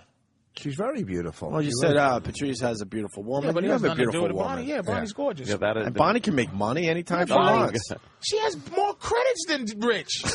She does. Like, better credits. She has a fucking special on HBO. You don't have V1. What do you mean? HBO's V special. Right in now, your opinion. Right now, an hour Comedy Central specials are the specials. They hand those out. My mailman has a special. Specials aren't special anymore. Yes, they are. If it's on HBO, it is. That's his point. On Comedy Central, they hand those that shit out. I did HBO. I did it way before any of you guys. Yeah, you did it. The first white guy, but it was a 7-second spot. Bonnie did a special. She has more credits. All right, so why don't you fucking stay home? I would love and to. work and edit and let her work. She can make more money. She's probably famous in Canada. Let her fucking go there for 3 months and goddamn work. Bonnie isn't famous on her farm, okay? And no one... I can see what he did. He fucking... It's he funny, cannot though. stand... It's funny, though. And I probably would do the same thing. If my girl was a comic and had better credentials, I would probably try to poison her mind and think she should quit. What are you kidding me? I would fill her full of hot fucking... He's got to put her down all the time. Hot career and then love juice, plug her full of hot lead, walk around with a kid, get tired, and then fucking take Brad Axelrod fucking meetings I get what he did. I get what he did. If you see what she's doing with this movie. And convince her that $5,000 shitty paintings are fucking something. Great. What, you think that we're hanging that up? Yes, you are, I guarantee we don't hang it up. I'm going to tell you why you're going to hang it up. Huh? Because you told the story. When we get a bigger, nicer place, you don't hang it up in a townhouse. How are you going to get a bigger, nicer place? What's the plan? What's the plan? We're making a movie right now that I got $33,000 into already, okay? That's the plan. You really shouldn't spread. You shouldn't say that you got $33,000. You're right. It's about 35. You should just say I got a movie in the works. I'm going to take all you don't energy need I a have portrait to help Rich. Yeah. Anything I have, I'm helping Rich. Fuck it. I'm done with my career. You don't even call me back. What are you talking about? Because I don't want to be sadder than I am. I'm happy. I'm going to play golf in a couple of weeks. Will you stop with the fucking life is a... Stop trying to see the best in life. You're not a glasses half full guy, asshole. I've known you for years. I am not. Stop trying to make deals with God because you see it all falling to pieces. Listen, I have my health, I think. I haven't had an MRI in a while.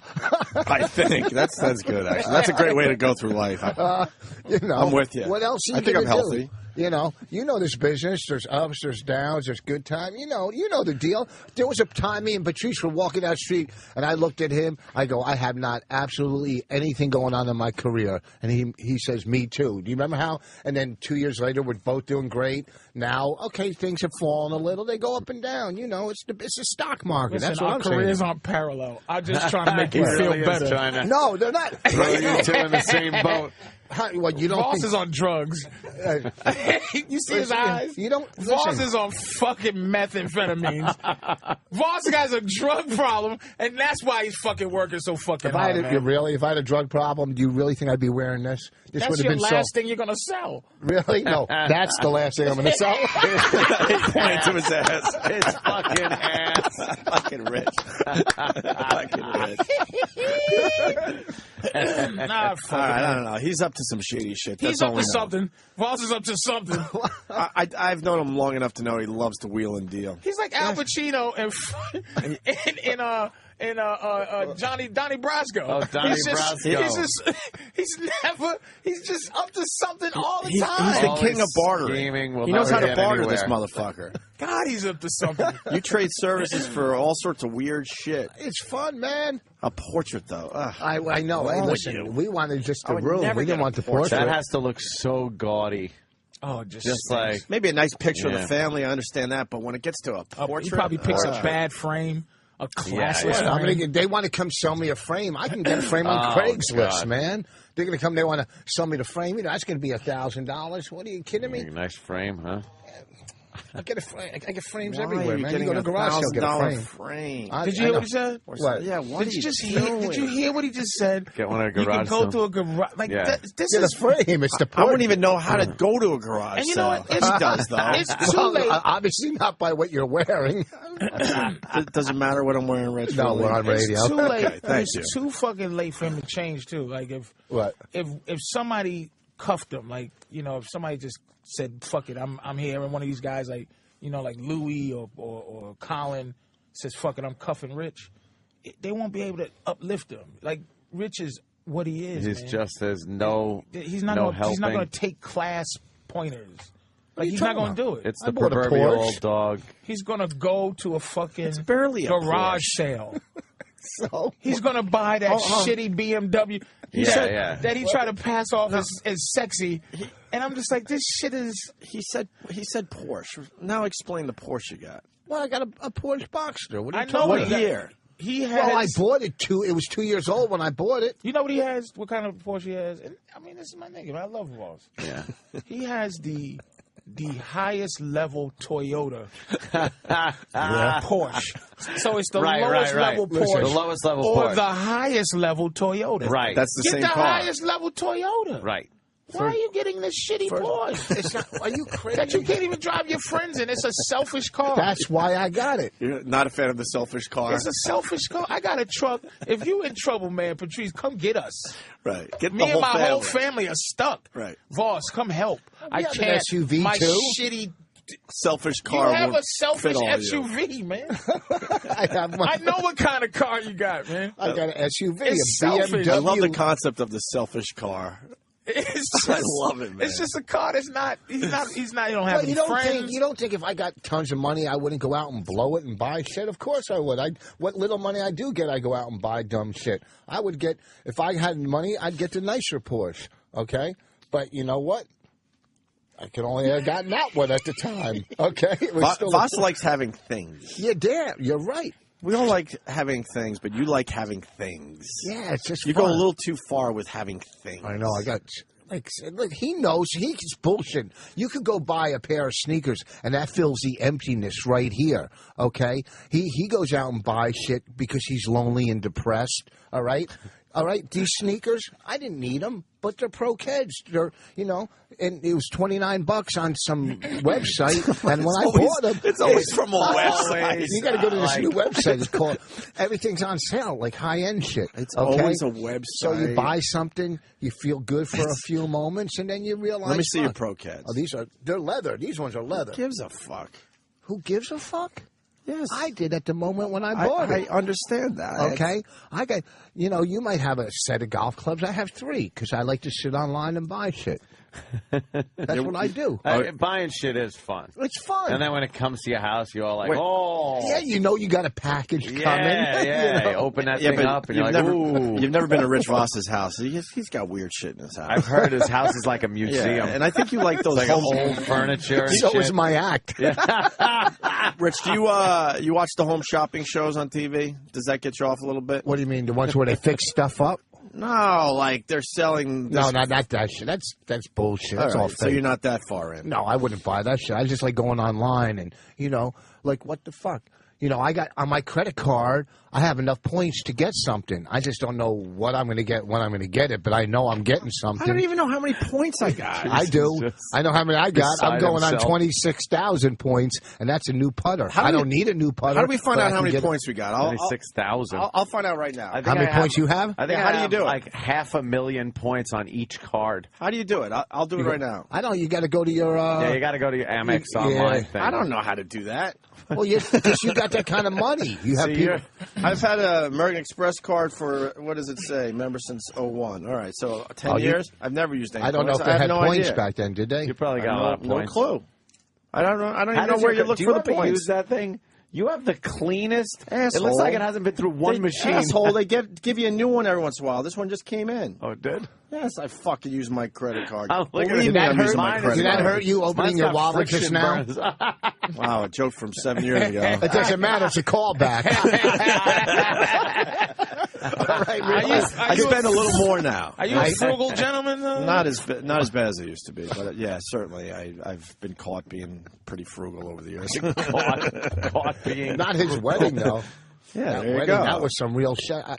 Your band at your wedding cost more than my house.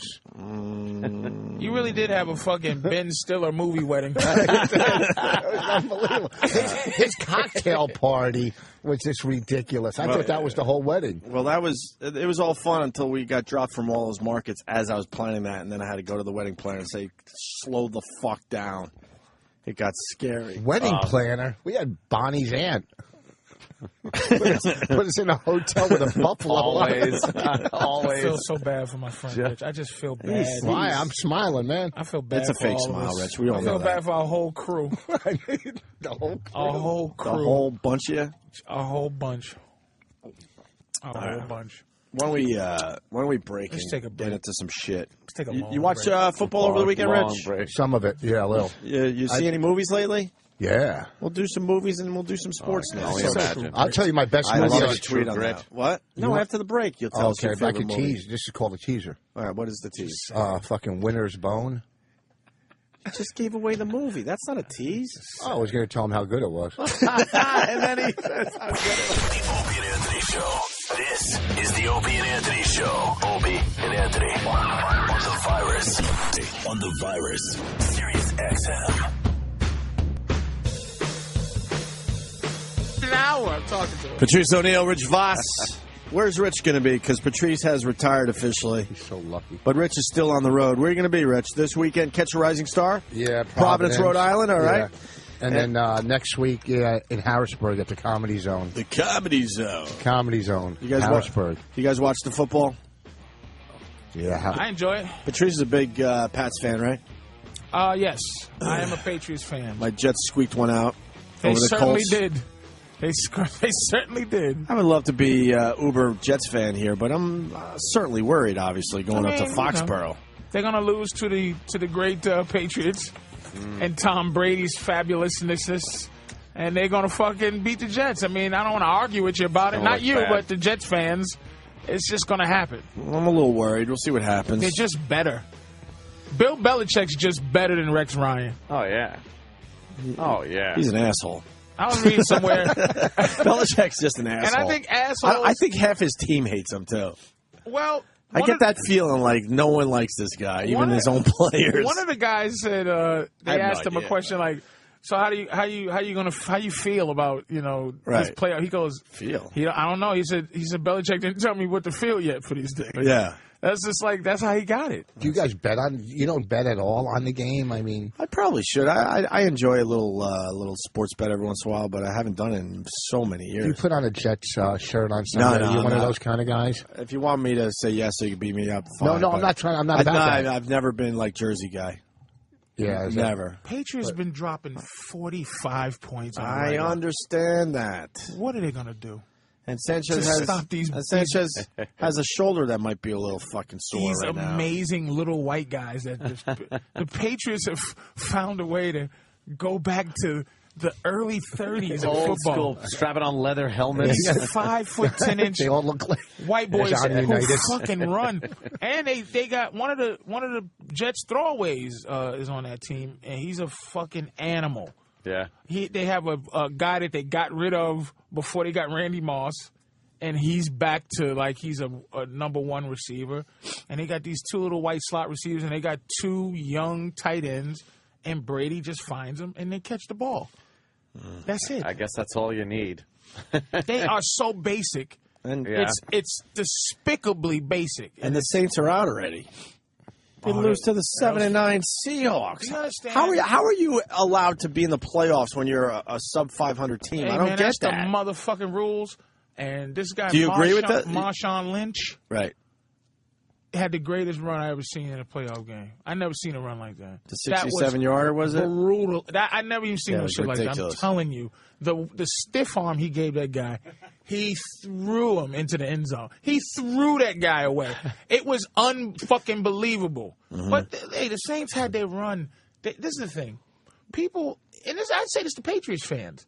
Don't forget you stunk. How bad the Patriots stunk. For a long time. Their entire... I mean, we had John Hanna, who was one of the baddest motherfuckers that ever played. He never won a fucking thing, but he's a beast. And Steve Grogan, there was some great Mosey Tutupu, some great players. But the Patriots stunk. Went to a Super Bowl in '85 and got destroyed by the greatest football team I've ever seen in my lifetime, which was the Bears. The Bears. The fucking '85 Bears was the greatest football team I've ever seen in my life.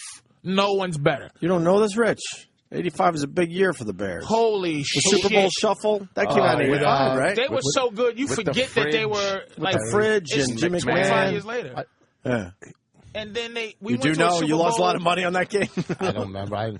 We went to a Super Bowl in '96 when Tuna, and God bless Tuna, because I think that's when the Patriots started becoming something, because he said, first of all, let's get rid of this stupid little man. The little man on the helmet was so and stupid. And then he put the little sleek thing, and they went to the Super Bowl in '96, lost to the Green Bay Packers, and then somehow. And then the next year he was gone. He was that was the year he was negotiating as he's getting ready for the Super Bowl, right? His next contract with. Because he didn't want. He said he only wanted to. That's when he said, I don't want to. If you're gonna let me run the store, you should let me buy the groceries, whatever the fuck. Right.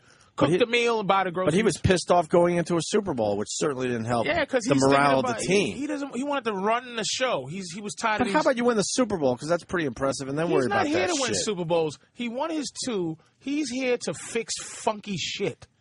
That's what he wanted. That's what he was there to do for Dallas. Right. What he was there for the Jets. Right. And what he's there for Miami now. And he's going to leave them. He's there to make you not suck and then scram. Who are you talking about? Bill Parcells. Yeah, but if you're whatever, it's old news. You know what? The fucking Patriots, they really played fucking these people in Connecticut when they said, yeah, maybe we'll move down to Connecticut just so they could do a power move and get their new fucking stadium. And everybody in Connecticut's all happy. They think they're getting a real team since the Whalers left. That's all I know in sports. That's terrific, Rich. Did you? That was pretty good. If Patrice would have said that, you would have agreed. You would have said. You would have said I that's wouldn't have said that actually though. Yeah, I don't think. Well, I know because you're a lot this is smarter fucking than high school teasing. You don't know shit. I know a lot. Let's talk about golf. Golf. Let's talk about golf. And please don't make fun of my speech. You don't have the right. Look at you. You haven't earned any You don't right. have the right to smile.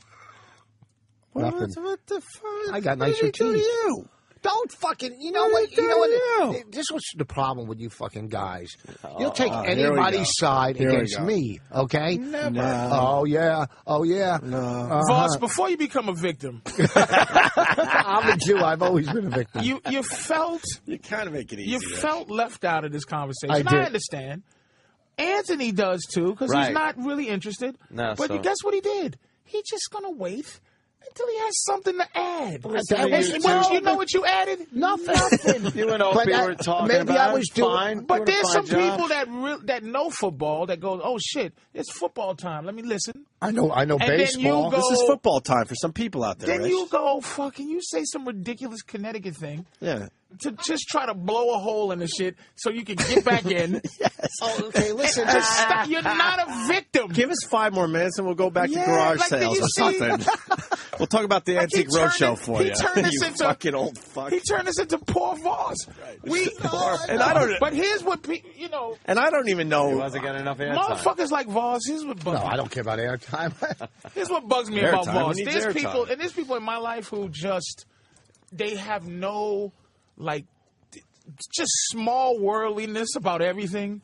Like a little bit of knowledge about everything. And if you don't have that knowledge, You ask some questions to make it. Rich, ask a question. Huh? Like that you're interested in things you don't know. Right. Ask a question, Instead of destroying shit. Ask a question. About what? What do you want me to Sports in general. And trust me, I don't know shit. I'll be the first to tell you I don't even know. I don't even know much. Who cares? I never knew about hockey, right? I never knew about hockey, and it's ridiculous. And then you ask a question to make it make like, sense. oh, okay. Because why would you go through life and something as important as football, right? That's I know important. a little bit about golf, enough that if somebody who knows a lot, like I go, hey man, that's very. What's the FedEx Cup?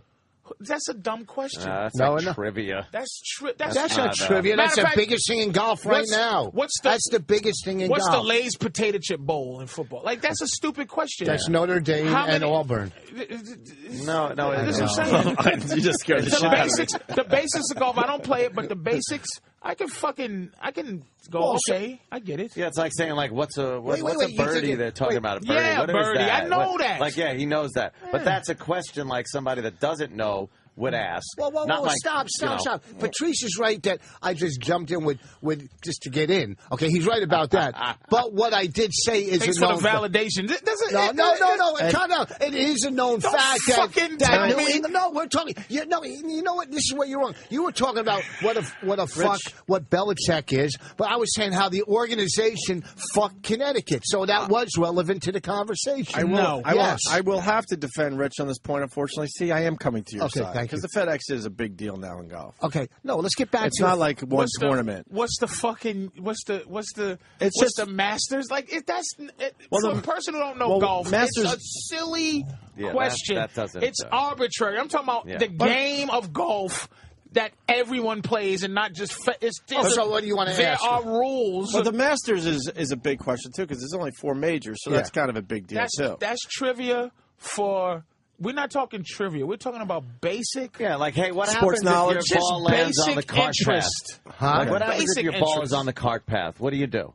You move it to point of entry, closer to the hole. And you don't lose a stroke? If you're Rich Vos, you kick it forward 50 yards and make believe that's where your ball was the whole fucking time. Really, you've ever seen me cheat in golf? Cheater. Yeah, I'm a cheater. Please, I beat you. I beat you and your father-in-law so bad you guys drove home in tears. Shut up.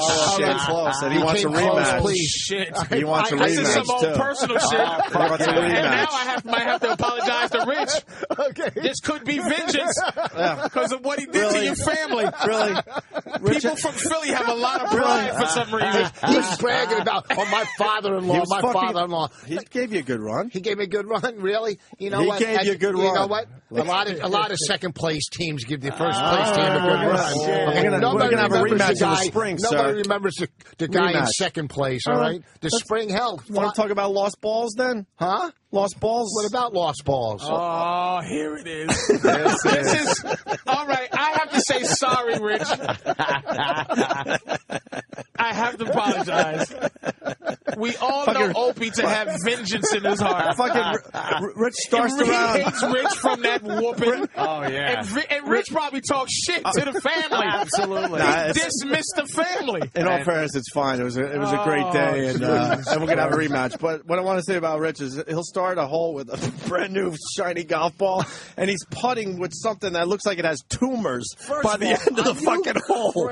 Because he happens to shank one in the woods and find it's 20 fucking minutes later. So he's saying that you shake it in the wood and somehow you found ball. A brand new shiny ball. No, he starts with a shiny ball. That's the key. And by the time he's putting, the thing can't even roll right because it's been in the woods for 10 years. I don't hear no words. Let me explain something to you. Okay, every night in the woods. And first of all, of course, there was no woods because we played a linked style course. I'm not even talking about the time you played my father-in-law. Okay, when we played. I'm talking about the time where you broke my fucking hand. Let me ask you, because I'm made me check you for kicks, you fucking asshole. But here's what interests me.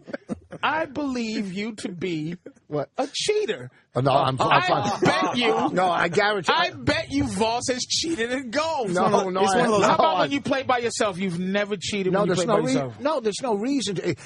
He's a mogul guy. On a par 6, first of all. Par 6. Par 5? No, is there a par 5? At you. Par 5 is the biggest you can go? Yeah. Some retarded courses have. There's one that had a par 6. You don't even acknowledge it. Because in no tournament, there's no par 6. I'm not talking about tournaments. I'm talking about regular. There's no par 6. A par 6 is extremely rare and it's ridiculous. difficult, right? I can't imagine somebody of Vos's physical stature not cheating on a par 5 course. Really? Why he's by himself? Because his first hit is only going to be 100 yards, maybe. But you know what's so funny? I would love to go with Patrice, but I can't. Vos, I can't imagine Vos could hit it more than 115 yards. That's first of all, 100 what? 115. He can almost do that with a wedge. Why, he's really good? Vos can hit the fucking ball for his Vos size. really good? For his size. Vos is actually a really good golfer. Here's the thing. He's you a ever watch lunatic. these girls play He golf? doesn't have fun doing it, but he's good at it. Why? I quit biting my arm.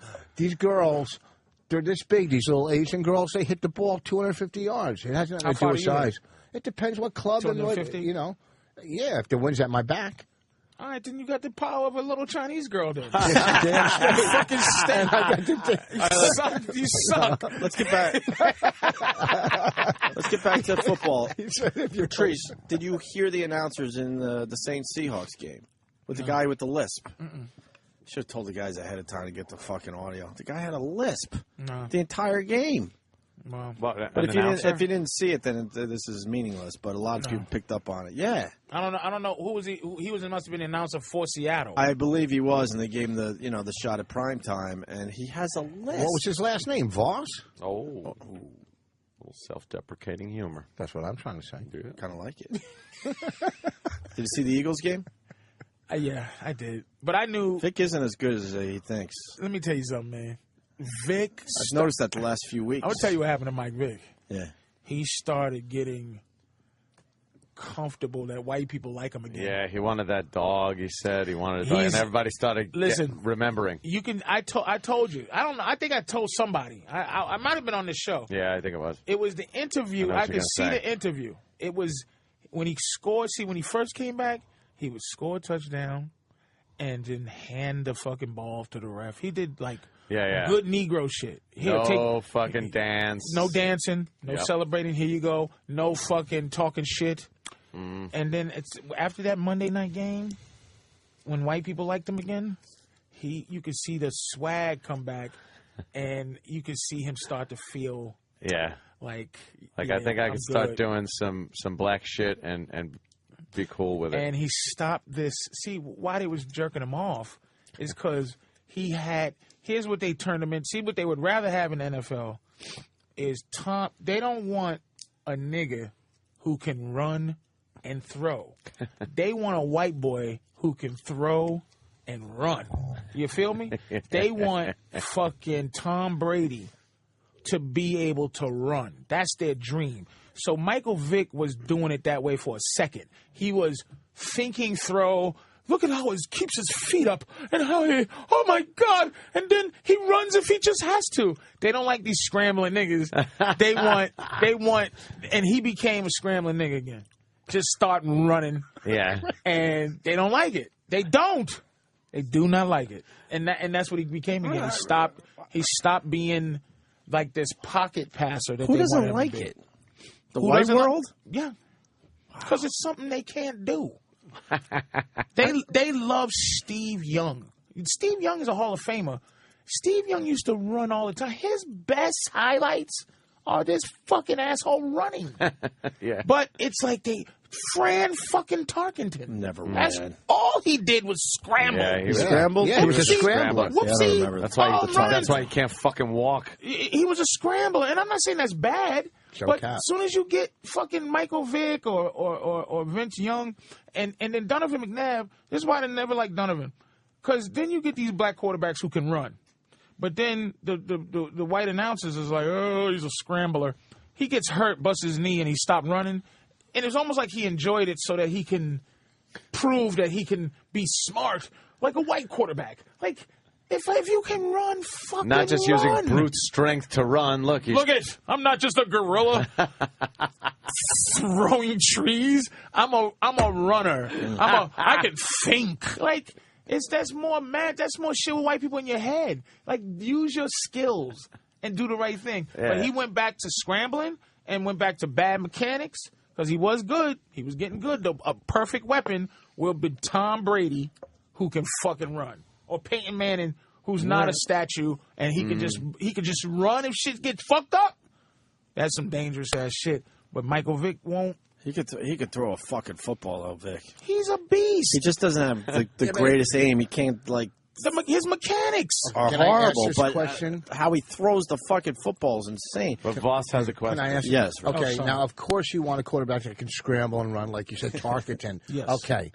But Tarkenton, like whatever, Fran, Tarkenton. That's what Tarkenton, whatever. Whatever. I don't know. It was back in the day. Who cares? Matter. It's only a name. The halfback is the runner. I'm just laughing at how difficult this show is. It's just there's an attack around the corner. It really is.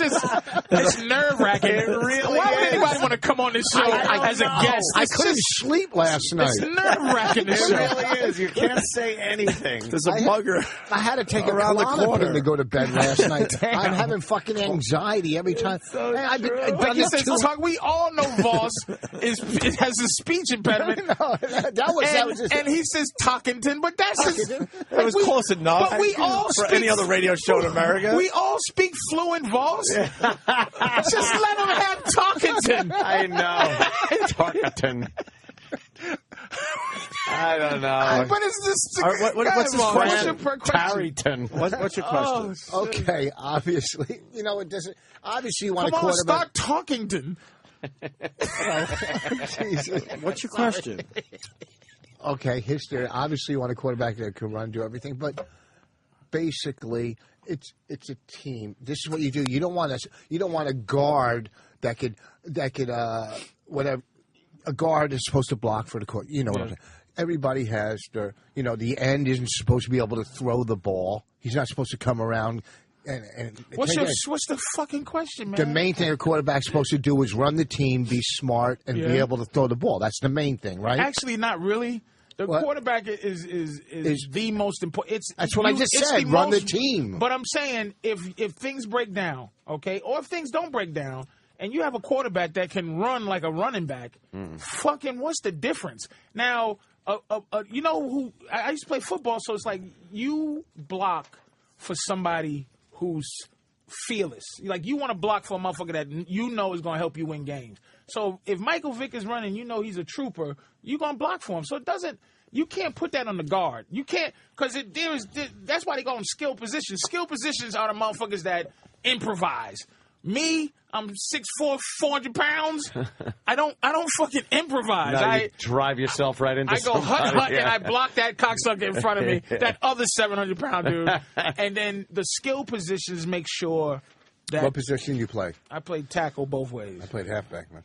There's no way you play halfback. I played halfback. I was quick. I was very quick. What enough? Get the fuck out of here. I'm not bullshit. I played halfback. I was quick, You was a running back where? The 10-year-old league? What unathletic league was you fucking... Listen, I'm very athletic. It was all Jews?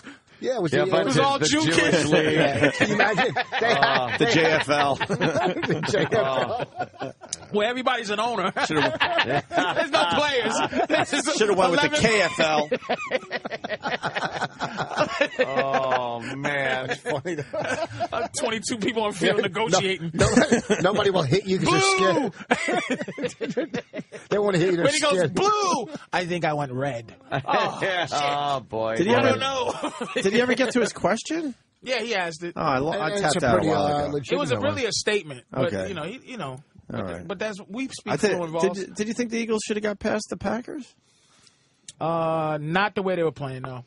And not the way they obviously didn't seem like they were playing a good game. Aaron Rodgers is a beast, evidently. He's a fucking good quarterback, He's a beast, but he's just not in the talks at this moment because Drew Brees and Peyton Manning and Tom Brady are dominating the quarterback world. But evidently, Aaron Rodgers is a fucking animal. He's on his way up, big time. Great, he can beat you by himself because they have nobody. They had the best tight end in the league for a second. He got hurt. They got a few guys, but they have this kid on defense who's like a goddamn white Lawrence Taylor. This is where I tap this out. Fucking I don't Clay know Matthews. I don't know any of this. Is like a fucking animal. That's what? Yeah. Clay Matthews is an animal. Yeah. So it's like, they got some people.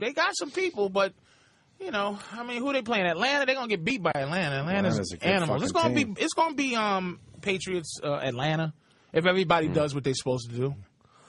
Now that New Orleans is out. Yeah, no bullshit. A fluke happens. You're listening to the fan, folks. Nothing. He should have planned that out, though. I try to look at the paper like it was nothing. I try to play it off like, I'm so uncomfortable now. You just make people uncomfortable, Rich. Right. It's just like... Are you uncomfortable now? But he'll victimize himself. He'll go, why are you beating me up? As one time Patrice, I said that. If Patrice said that, it would be... If I said, we're listening to the fan, and then I had no confidence in it. I didn't have any belief. None at all. He just wants to say something for say something. I thought it would have been funny. Shut up. Where were you going? Nowhere. He had no plan B to make it better. I always have hope that he's going somewhere when he does that. I usually do have something. If Rich builds a building, he'll have one piece of wood and hope that everybody else has the rest of the fucking material. Why did he need a prop for that bad line? Because he knew. He actually had a prop. And he said, it was his fucking... It was the douche chills he gave himself. I thought fan, and he folded up the paper. I thought he was cleverly going into a plug for one of his shows. No, that was Plan B, but I didn't. That was Plan B, but I was so embarrassed by Plan A. Why are you fucking going against your? You have, I would say, we all are basically, we're fluent in Vos. Yes. You know he had nothing else. You know what cleverness was he getting ready to say? I hold out for hope with him. You know the first of all has no second of all. You're right. You're right. Maybe I'm tired because it's Monday. You're right. I should have picked up on the tell. But that's because we love Rich. We want Rich to succeed. Because it throws everything out of whack. I need Rich to succeed so I can go, this is my friend. Listen, first of all, we roll together. Here's the thing. I hear you. I agree. In the overall aspect of life, I'm successful. Okay. He's been reading The Secret. I don't read any of that. He's been reading some positive horse shit. No, I don't read. You got an iPad now? I don't read. You got an iPad? No, I'm going to buy Bobby's old one. See, it's always that. That's what bothers me. Why don't you just go get a fucking new iPad? I don't know if I'm Why are you gonna always like looking it. for a deal on everything? You'll like it. Huh? Dude, you'll like it. That's what infuriates me. When was the last thing you actually bought something brand new and didn't go looking your for a wedding deal? present. Oh, shit. I don't even know what you got me. I don't even know what you got me. It was $300. Thank you. I appreciate that. What? Why is Bobby getting rid of it? Because a new one will come out. But why don't you just buy yourself a new one? What is the specs on Bobby's fucking iPad, and how much is he going to give it to you for? I don't know. Listen, I'm going to buy it. You never buy yourself nice I don't buy stuff. It. You're always looking for a fucking deal. No, here's the thing. The car's always 2 years old. Nice other people's shit. Right. Yeah. There's always a deal that has to be made. Why don't you just go buying yourself an iPad? You're successful. Huh? You're successful. Go out and get a fucking iPad. Maybe I'll do it today. Do it. Somebody else's wrist sweat was on your watch. No, this is brand new. This is brand new, brother. All right, so you did buy yourself a brand. All right, at least all right. I don't believe him. I'll show you the paperwork. I don't believe him. You got a dead guy's watch on you? Not at all. You do, right? Deal. No, dead guy's watch. Yeah, it's some deal. He bought it in Canal Street in the back. No. How'd you buy the watch? And I guarantee you had something on it. I'll tell you how I bought. Listen for the deal. There's going to be some kind of bartering that happened. Right. There was something. Did I ever say Martin's Jewelers on this show? Vos has a diamond. Let me see. Which one? Let me see that. He has a diamond bezel Rolex. Yeah. Okay. Vos did not buy a diamond bezel Rolex. I was making stupid money a couple of... Listen to me. You did not. No. Whoa, stop. You're right. You know what? I bought the Rolex, and then I bought the bezel separate. I went and got the bezel at the jewelry store. If we continue to fucking cross-examine this pussy, we're breaking down already. What the fuck okay, what happened Explain was... how you bought the watch. I guarantee there was some kind of bargaining or something. Not for this one. So my other Rolex. Part first. My other Rolex. Here's how we find out. Go ahead, Patrice. Here's how we find out. What's the style of Rolex? This one? This is the what's it called? The fucking the Datejust. The Datejust. And then I went and bought the diamond bezel because I bought Bonnie a diamond bezel. When Bonnie had this is what happened. Listen, when Bonnie had when Bonnie had the baby, I bought her a diamond bezel because I bought myself one. How much you pay for it new? What, the watch? Yeah. I think like $7,000. was like $7,000 new. I don't know if you bought it. I'm telling you. Not for 7 Why would I G's. fucking believe it? No, I don't believe it. My other Rolex, there was some shady shit behind it. Everything you do has shady shit behind it. Everything. I don't believe him. I don't believe it either. I don't believe him. I'm square business. Square business. What? That's what niggas say when you're dealing in street. When it goes, oh, yo, look at me. Square business. Square business. Watch. Square business. I'm trying to say. So you actually spent $7,000. No more, because then I went and bought the diamond bezel. On that watch. This is like that. Nobody would do that. No, what are you talking about? That watch. He got a good. Voss would not have bought a brand new watch. I'm telling you. Knowing you could have got it cheaper looking around. No. You can't. Not this. You can get a different watch. This is what I'm saying about Voss. What? You're saying this isn't a nice watch? No. That Rolex that Voss has, okay, the particular one, because Danny looked it up. Well, and I bought it 3 years ago. Different fucking. You're right. I bought it. I've had it 3 or 4 years. It's within range of what it would cost. A brand new Rolex, right? You get. It's like I said. That Rolex there is you buy a top of the line Toyota. Mm-hmm. So this is a top of the line Rolex, and so this is why that's why we're suspicious, and that's why you're lying. Because you're not spending $7,000 on a watch. There's no $7,000 top of the line. You're wrong. Rolex. You think you know everything about everything. First of all, I don't.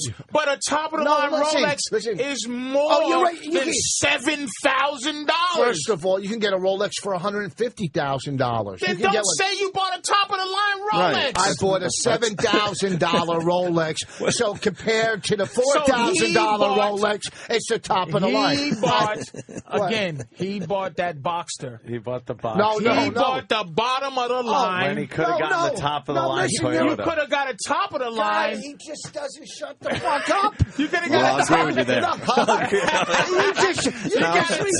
line. You could have got a top of the line. What watch you have? What watch? A Breitling. Is that the top of the line Breitling? Absolutely not. Okay. Is it a nice Breitling? Yes. What did that cost you? $3,000, right? Yes. That's about a $3,000. Yes. My other Rolex is a $5,000 Rolex.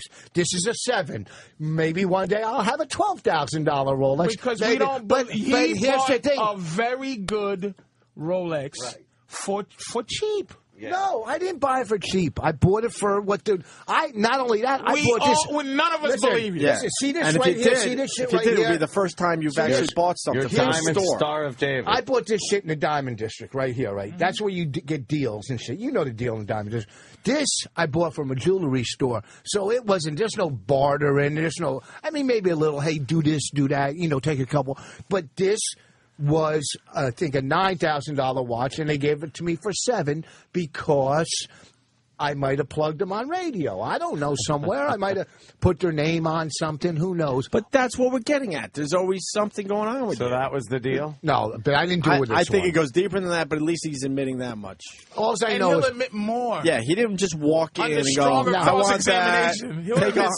Take $100 off and boom, I'll walk out of the store with it now. No, there was something else going on, but you already admitted. Listen, you pay full price. You already knocked it down $2,000. Listen, do you pay full price for everything? Who's going to walk in and pay Not full? everything, but when you a lot of times I do, and even when I wasn't making money, because sometimes it's like, I want that, I'm getting it now. I'm not going to go on the internet and look for a bargain. Not on the internet. Yeah. I wouldn't buy a Rolex on the bargain. I wouldn't buy a Rolex. Always.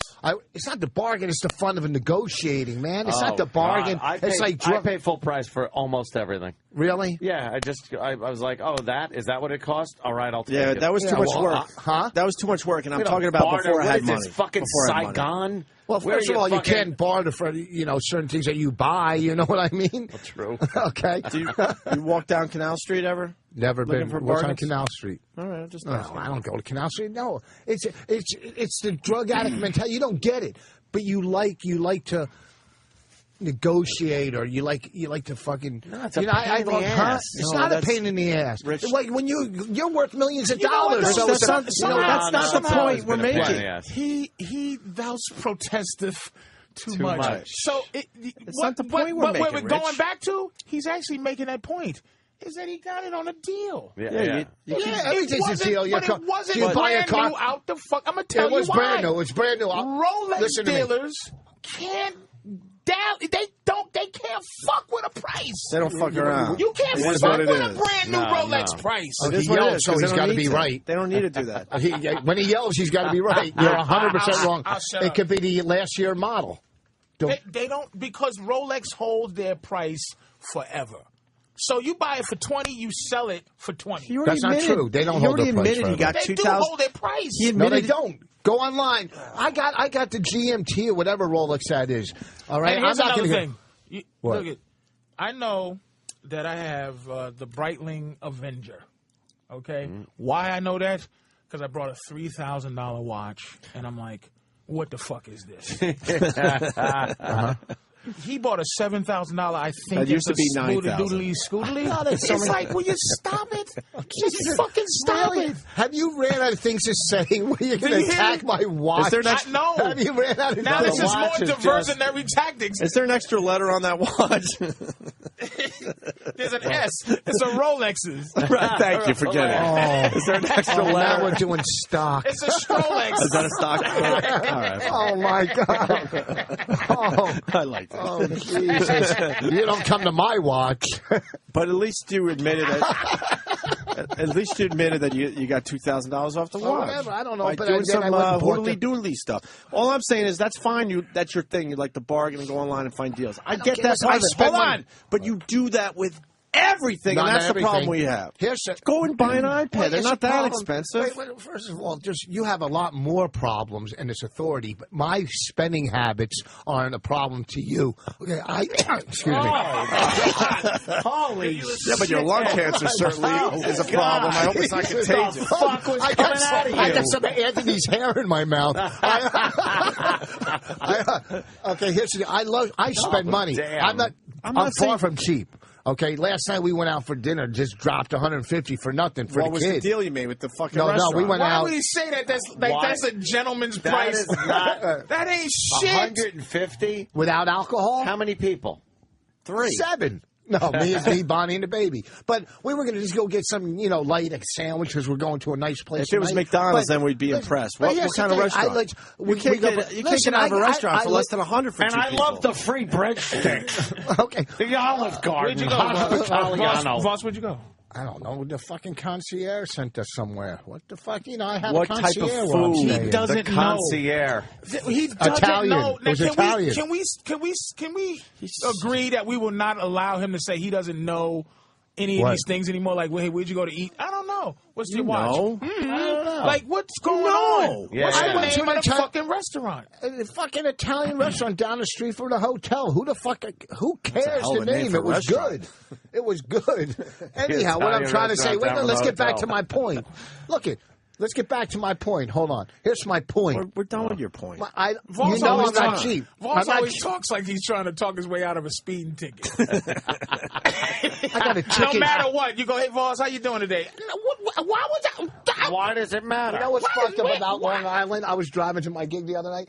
And all of a sudden, I'm driving through the light, and I see 2 flashes. Like the light took a picture of me. As you're driving, you're fucked. You get. And the light was yellow. It was yellow. Well, but must have been red when you were going through it. Like they took 2 pictures. You got the picture. That technology is gonna be on every street corner too. That's fucking unbelievable. That shit's getting cheaper to put Rich up. Vos, you are fined $150 with a $30 surcharge. Can I give you $20 for the surcharge? And I'll give you $125 for the ticket. And I'll perform at your benefit. What do you mean? If you talk, I got a ticket. If you talk to the prosecutor, you could talk him down. I know, yeah. But I'm not going to go to New York for a fucking. That's a hassle. It's unfortunately, and they know that, so you just pay and fucking. It's a scam, man. Voss drives to the court of that county that he got that. You have, ticket. haven't you, Rich? No, Voss but I got a ticket up in when I was doing a college. I was doing a college up in Alfred, New York. You went back to Alfred? No. When I got pulled over, my first one is, do you guys listen to Opie and Anthony? And then that got me nothing. Then the PBA cards, nothing. Okay. Well, PBA doesn't get you anything anymore. PBA those cards mean nothing. PBA is something you just want to throw. You need the FOP, man. There's one card that you buy for like $200 or $300. You can't buy them. But my friend has Patrice, but he can. My friend. You forgot your own point. Of course he's buying these things. Because he's done that research, too. You got to ask Kenny, PBA, if somebody gives you a PBA, it's like they take PBA cards. FOP, the fraternal order. That's the one, right? The FOP is the one. Where's the one where you make a donation and you get the card and they're like, we like this motherfucker. Called a bribe. Well, yeah. but the plastic ones, you need, right here in one that's made out of. Thought we'd take care of it. I know you must have 5,000. No, I don't have any of the. Oh, hold on. You have to have at least FOP. Anthony, how many? You must have 50 FOP cards. No, I only need this one. What's that? This is the only one. And this is a key. That's the one. Yeah. That's that, and on the back it's got everything written on. Oh, this is big. This is bigger than the brass. FOP. Yeah. Yeah. This is the fraternal order of bigger motherfuckers than that. Did you have to make a big donation for that or something, or was that given to you? Yeah, I make a big donation every month. I pay the Marescas. Oh, this is, and he already got you. He already got you one of these. And you know, I know the guy. Let me see this. He can slip me one of these fucking things. I got one at the house. I know the guy. I'm like this should come with this show. Doing this fucking show. This should fucking come with that, get man. something for it, right? Are you fucking serious? I got one at home. I can't be mad at Keith, though, for anything. That fucker knows how to play poker, man. Yeah. He helped me play poker, dude. Really? Oh, absolutely. You win money, too. I was the last I know you did well. people from this show that was out. And what was this, a tournament that I wasn't invited to? It's gambling, Rich. No, I wasn't. Huh? It's gambling. Oh, I don't mind that anymore. Lifetime. What is this one? Lifetime member. Oh, you're gambling again? No. That does you nothing, right? Does that does you anything if you it pull gets that you out? discounts at hotels and stuff. Does it? Yeah. A little something. Boss is interested. And hey, wait a minute, I'll join. Goddamn. I don't believe in guns, but if I get a discount, You don't like, do you either. have any? I'll Whenever I carry make that. a reservation online or something, it says, "Oh, do you have any of this for discount?" And I never put it in. I could probably save fucking thousands upon thousands of dollars if I took 1 second to like check into something. Or if you didn't drink when you were gambling. No, actually that works. He really. I'll tell you one thing. He really is a sneaky. He goes from just completely coherent to like, oh shit, this nigga's lushing right now. It took about 4 good hours. Yeah. And we were just like, oh, okay, everything. And then, you know what happened? You said something mean. Like, you started off nice. Oh, shit. And then at the end, like after the 4 hours, you just said, fuck it. I'm going to say some fucked up shit to somebody. And I go, yeah. I looked, I go, this motherfucker's drunk as shit. I was hammered. I said, this motherfucker just said some fucked up shit. I called the dealer a cunt. Something happened. I said, uh-oh. And then it's like... And then some old bat, I was making a lot... Like, I make a lot of noise at the table, even having a good time and shit and fun. It's like, yeah, that's how it's done. And then some fucking old bitchy woman on the other side of the pit, like, was sitting at a table, and she turned and gave me this look, and I just looked at her, I went, what the fuck are you looking at? What the fuck are you... I go, turn your head around, you fucking old bitch. And then people get like, which is why our friend is so serious. Gabe. So he goes, can I say his name on there? No. Who? Keith? Yeah. Keith is very serious about his job. I go, Keith, how come you ain't playing? He says, I'm working. He's working. I go, all right, well, damn, just play a hand, though. You're so good. And then at the end after I see Anthony's shenanigans, I understand. When you're playing blackjack, Keith has to keep Anthony out of trouble. Keith keeps me out of trouble, and he pays off my markers. You know what Keith is? You ever see Scarface when he's in the restaurant? And Ernie, Ernie had to talk to the after Anthony's like, I'm the bad guy. Fuck you. And then Ernie has to slide a guy 50. Look at you. I'm the bad guy. About this. How do you not? You need me. You need the bad guy. Look at you, bunch of fucking mummies. I'll pay the bill. I'll take care of you. Don't worry about it. Why can't you? Why don't you shoot craps? It's the crack of gambling. It's No, the best, man. I make money on blackjack. But you can make more on craps. Nah, I don't know craps. You didn't know blackjack until someone taught you. Craps. Best odds, craps? Yeah, better than blackjack. What am I going to do with craps? It's so much more exciting. I like blackjack. I lost. I was losing once, and I hit the table. I went, fucking, I threw my hands up. and the waitress had a tray of 100 drinks right behind me, and they went flying in the air, and I just brushed her off like nothing happened. Go get some more fucking drinks. I just lost a lot of fucking money. It's always about 100 drinks, too. Oh, man. They're fucking losing trips.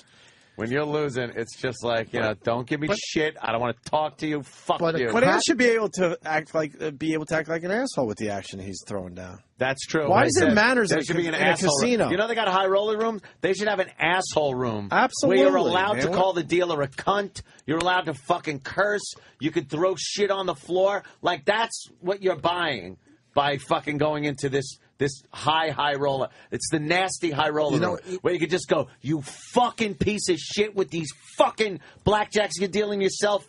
Die, motherfucker. You know what's funny? They get mad when you curse, but yet they don't mind that you drink, lose your house, pick up a hooker after don't curse. That's immoral. Everything is complete evil in a casino, but you're not allowed to curse. Go fuck yourself. This Asian dealer was dealing me shit and dealing himself great cards, and I yelled right in the face. I went, "No tip for you!" That showed her, I was getting so obnoxious. That's what I do. Danny? It reminds me of actually one of my favorite casino stories that Patrice was at. Actually, it was the Hard Rock in Vegas when the Traveling Virus tour was going on. Yeah. And Patrice wanted to sit down and play some 3-card poker. So I remember you pointed at the dealer at one point and you went, ah! And the guy was just like, it's not my money. So Patrice starts pointing at the cameras above the table and starts going, ah! when we were playing, I think we were playing blackjack at one point too. And the dealer is dealing out some good cards for the table and busting. And every time the dealer busted, Patrice pointed right in the dealer's face and went, ah! It was so fucking funny and flustered the dealer. You're a lot of fun to gamble with, Patrice. But a lot of fun. In my short time of hanging and gambling a little bit, something bothers me about gambling. Yeah. When I was, it's eventually it gets pathetic. At first, I'm like having a great time, but I don't drink and shit, so I only run off my own battery. I don't have fucking booze, so booze batteries are great. After you know, at the slot machine, you sit there and you win a couple of times. You go, oh, I'm gonna keep playing. After a while, you push the button, there's no more fun. And so at first you're pulling the handle so you can have some fun. It's like, whoa, I'm pulling the handle. And then you just clink, push. Have you ever clink, then push. It gets really serious and really, really. I hate Have you ever seen? I saw a guy. I was playing blackjack once, and he was sitting. He was like this. He just lost. He was up. He lost $25,000. Yeah. And he was sitting there, and he didn't know me. He goes, "Can you give me $10 for another bet?" What? Right. He just lost 20. He built it to 20, and he lost the whole 25,000. Oh, yeah. So I gave him 10. Like, really, you're going to get that 25,000 back? It's not going to happen. With $10. With 10, really? It's just he had to make one more bet. Right. He's always got to make. Did you read the book Onin Mahoney? Hold on. About the $10, what percentage did you negotiate with the guy? What was the vig on that one? The vig, yeah. I was winning, so I do. And another time, I'm going to take 5% of everything you win with my $10. See blackjack. Yeah. Here's the thing: you're fucking with. When you're playing blackjack, you're fucking with assholes that don't know how to play, and they're hitting when they're not supposed to, or they're not hitting when they're supposed to. Craps. The only thing you might have is someone who throws your dice too hard and likes bouncing it all over the place. But you don't have to worry about the motherfucker next to you going, oh, I'm going to hit when the dealer has a 4. You don't sit at those fucking tables. Well, how do you know when somebody else sits down? You turn around and you tell them, what the fuck are you doing? You don't know how to play? Leave this table. I go, I'm not betting $5 a hand here, motherfucker. Yeah. You leave. Or I'll pull my bets back. I'll pull my bets back when he goes, go fuck yourself. When a new Asian lady sits down at the table, you will see me pull my fucking bet back and throw the minimum bet right in the circle just so I can see what the fuck she's going to do. It's the same with Crash. When they're hot, they come over to do the money. That's when they come over and bring chips. They always bring the chips. The table's fucking, because dude's on a roll. I was playing in Aruba. I'm not bullshitting. When we were My first wife, we went to Aruba, and I got money all over the fucking table. I'm on fire with the fucking dice. Winning it was fucking insane. And then my wife comes over and touches my arm. Mush. 7 fucking out. You know how bad. You know how. And then, just want to choke her. And then we got home from Aruba after I took her there, and she goes, I want a divorce. Bitch, you couldn't have told me that a week ago before you touched my arm, okay? Right when we got home from Aruba, I want a divorce. Let me ask you something about the gambling. Less money you had to give her, though. When do you get up and go, I'm going to stop right now? That's the big question. If you knew that answer, there'd be a fucking multi-millionaire. Differences. I mean, when do you get up for the evening? Yeah, after you win 25 G's, like, when do you just go? There are differences. When you get chest pains. I get up when I'm too fucking tired to sit there anymore. That's when I'll get up. Up or down. If I'm up, I'll leave. If I'm down, I'll leave and say, like, I'll try again tomorrow or something like that. But Keith is the guy. Like, I'll sit there and play, and Keith will fucking come by and snatch the fucking chips and go right to the cage, pay off markers, whatever, and I'll keep playing with what he left at the table. Boom, boom, boom. Like just last time we were at Mohegan or Foxwoods. We were at Foxwoods. I woke up the next morning, and I just was, like, fucking hungover and shit. I was like, Keith, what's the damage, man? What'd I lose? And he's like, dude, you won 10 grand. I was like, oh, fuck. Because all I remember was yelling, marker! Fucking marker! Here's the thing. Marker! I do a bit on saying I'm not doing that, but this is true. Like, when you go to a casino with, like, your girl or your wife, and this is, you go, hold this money, don't give it back to me no matter what I tell you. And that's what you're doing with Keith. An hour later, give me my fucking money. No, I don't. Huh? I don't do that. Half the casino does that. You hide money or you have your wife. No. But see, I'll just because ask you got stupid money, so it doesn't matter. I'll just ask for another marker. I've sold gold necklaces in casinos. I'm not saying you can't fucking bilk poor gamblers out of their fucking money. I want Rich to gamble again so bad. I'm at Foxwoods in 4th of July weekend. You're getting the itch. I'm there. I shot craps in Seattle. I'm at the Borgata next week. this weekend. You're lucky Jimmy's not here. Did you or did you not? No. All right, get your plugs in. We got to take a break. Oh, I'm in Harrisburg next weekend. At the Comedy Zone. At Catch a Rising Starr in Rhode Island. Harrisburg is the door deal, so come to Harrisburg because I'm doing a door deal there. Movies next, and something we wanted to play Friday. We ran out of time. The Uncle Whipping the Nephew. What happened? Oh, yeah, that one. A gang member? Yeah. Making believe he was a gang member? That's absolutely real? Yeah. Yeah. The research I've done. That's good. Yep. So we'll do that as well. All right. Okay, excuse me. Opie and Anthony. The Opie and Anthony Show on the Virus. Sirius XM. Follow the Opie and Anthony Show on Facebook. Facebook.com/Opie and Anthony. This is the Opie and Anthony Show.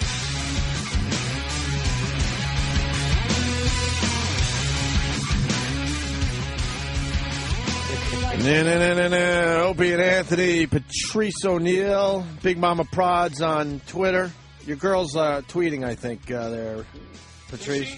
She's making sure everyone's listening to you on the Opie and Anthony Show. She's a good girl. What am I going to do? She's promoting your website, patriceo'neill.com. She's a good Big girl. Mama Prods on Twitter. She is a good girl. I don't deserve her.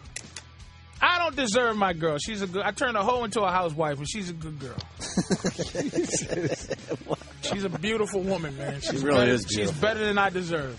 She's definitely But beautiful. she's still a cunt. God, is she a cunt. God, is she retarded and she's insane. She hates women. She hates men. That's every chick, but she's come to grips with it. Yeah. And she's a good goddamn girl, man. I don't know. That you got to weigh out whether they're really good and it compensates for how batshit crazy they are. Because every fucking girl I've ever known insane is crazy. Do you know, between my marriage and my second one, I had like 10 or 14 years off. And I see comics do girls are out of their mind, this and that. And I go, oh, please, really? And then being with Bonnie, it's like you're going, really? That's all I can say. Really? Really? I'm trying. Really? You're yelling at me because I'm eating my dinner last night? I ate the whole salad. You're saying, calm down with my addictive behavior because I ate my salad. Who's this? Bonnie. They're just crazy. They find it's crazy. What did she say? Well, I like to eat. And she's like, let's get Bonnie on the phone. He broke it down that all he was doing was eating a salad. There was so much more going on. Well, I was picking off their plates, too. After Patrice said what he said, I can't listen to anything you said. Now I need the whole story. Get It's- Bonnie on the phone. It wasn't about a dumb little Let me tell you salad. another thing Vos does. These are things that if I get in a position, man, Can to we try to help get her on? Oh, all right, the friends I think deserve help, that we ain't, like one of us make it and we got to bring up the others that need help. It's going to be hard, but I'm going to have to tell Vos, stop trying to be competitive in things that you have no idea what to be competitive. Like, we having an off-air conversation, and we're talking about, like, how this whole... You and Ant? Crew. Yeah. No, me and Vos. Okay. How the whole crew is kind of... We're for real people with for real issues. And there's a lot of up-and-coming dudes who think... that they're gangster, but they're really not. But we old now. Vos has to come in and just say his story. Like, you know what I told a fucking... No, we're talking... No, yeah. Listen, when you say... But it's not... Let me finish. You said you jump right in. No, let me finish. No, because you can dissect any fucking thing. Hey, Anthony, here's what we did an overall us thing. Right. It was an overall... Thanks, King. We overall us thing. Yeah, it wasn't individual. It was the collective. You know what? He comes in and goes, here's what I did. Well, here's the bottom line. Here's what I did to this bachelorette party. I told them, watch out, bitches. No. Here's the thing. We collectively are trying to be this family of fucking killers. No, I was just giving and you he goes, I kill the best. He always wants to kill. No. Here's what I did last week. Here's what I realized, Patrice. The bottom line. I have to fix that. Now, here's the thing. You guys have known each other for way too many bottom line. years. Because Patrice, but you are a better person than me on the outside. But they don't know you like I know you. You're crying on the inside. I quit this. I quit that. No, you just been beaten. I'm crying on the outside too. Like that's what he's trying to do. He's trying to psychologically break me down. That's not what. That's not his forte. Yes, it is. I've been to enough. You know I know enough what about. His forte is. Get him, Vos. Go get him. Go get him. I don't want to break him down. I just want him crying. Go get him, Vos. And Vos just goes, arr, arr. Thank you. Arr, and you go down, Vos, down. And somebody else tries to do, after he's chewed up, then someone else moves in and goes, this is what I tried to tell you. Yeah. You're not going to be able to do this now. If you don't want Vos to bite you and sick you again, shut up. It's the phony edginess. Or then the psychological hammer comes in. Well, I know a lot about psychology. Do you? Do you see what I'm saying? Have you? What you do? He doesn't. I do. You're wrong. What do you know? Don't. What do you know about He's it? not interested in Hold psychology. on. You're 100% wrong. What do you know I about read like a couple fucking give us some chapters basics. in a Bradshaw book. All right, give us some give us some basics on psychology. What do you want to know about? Anxiety, depression? Do you want to know can't about just list shit? Anxiety. Anxiety. That's a Chinese ruler. But you can't. Hold on. Ask me why a person does. Ask me why a person does something. I'll tell you why. I want to just know the basics of psychology. You said you know about it, so let's start with you gotta Psychology give me- 101. you Psychology for dummies. Give me Okay, here it basic is. Here shit. it is.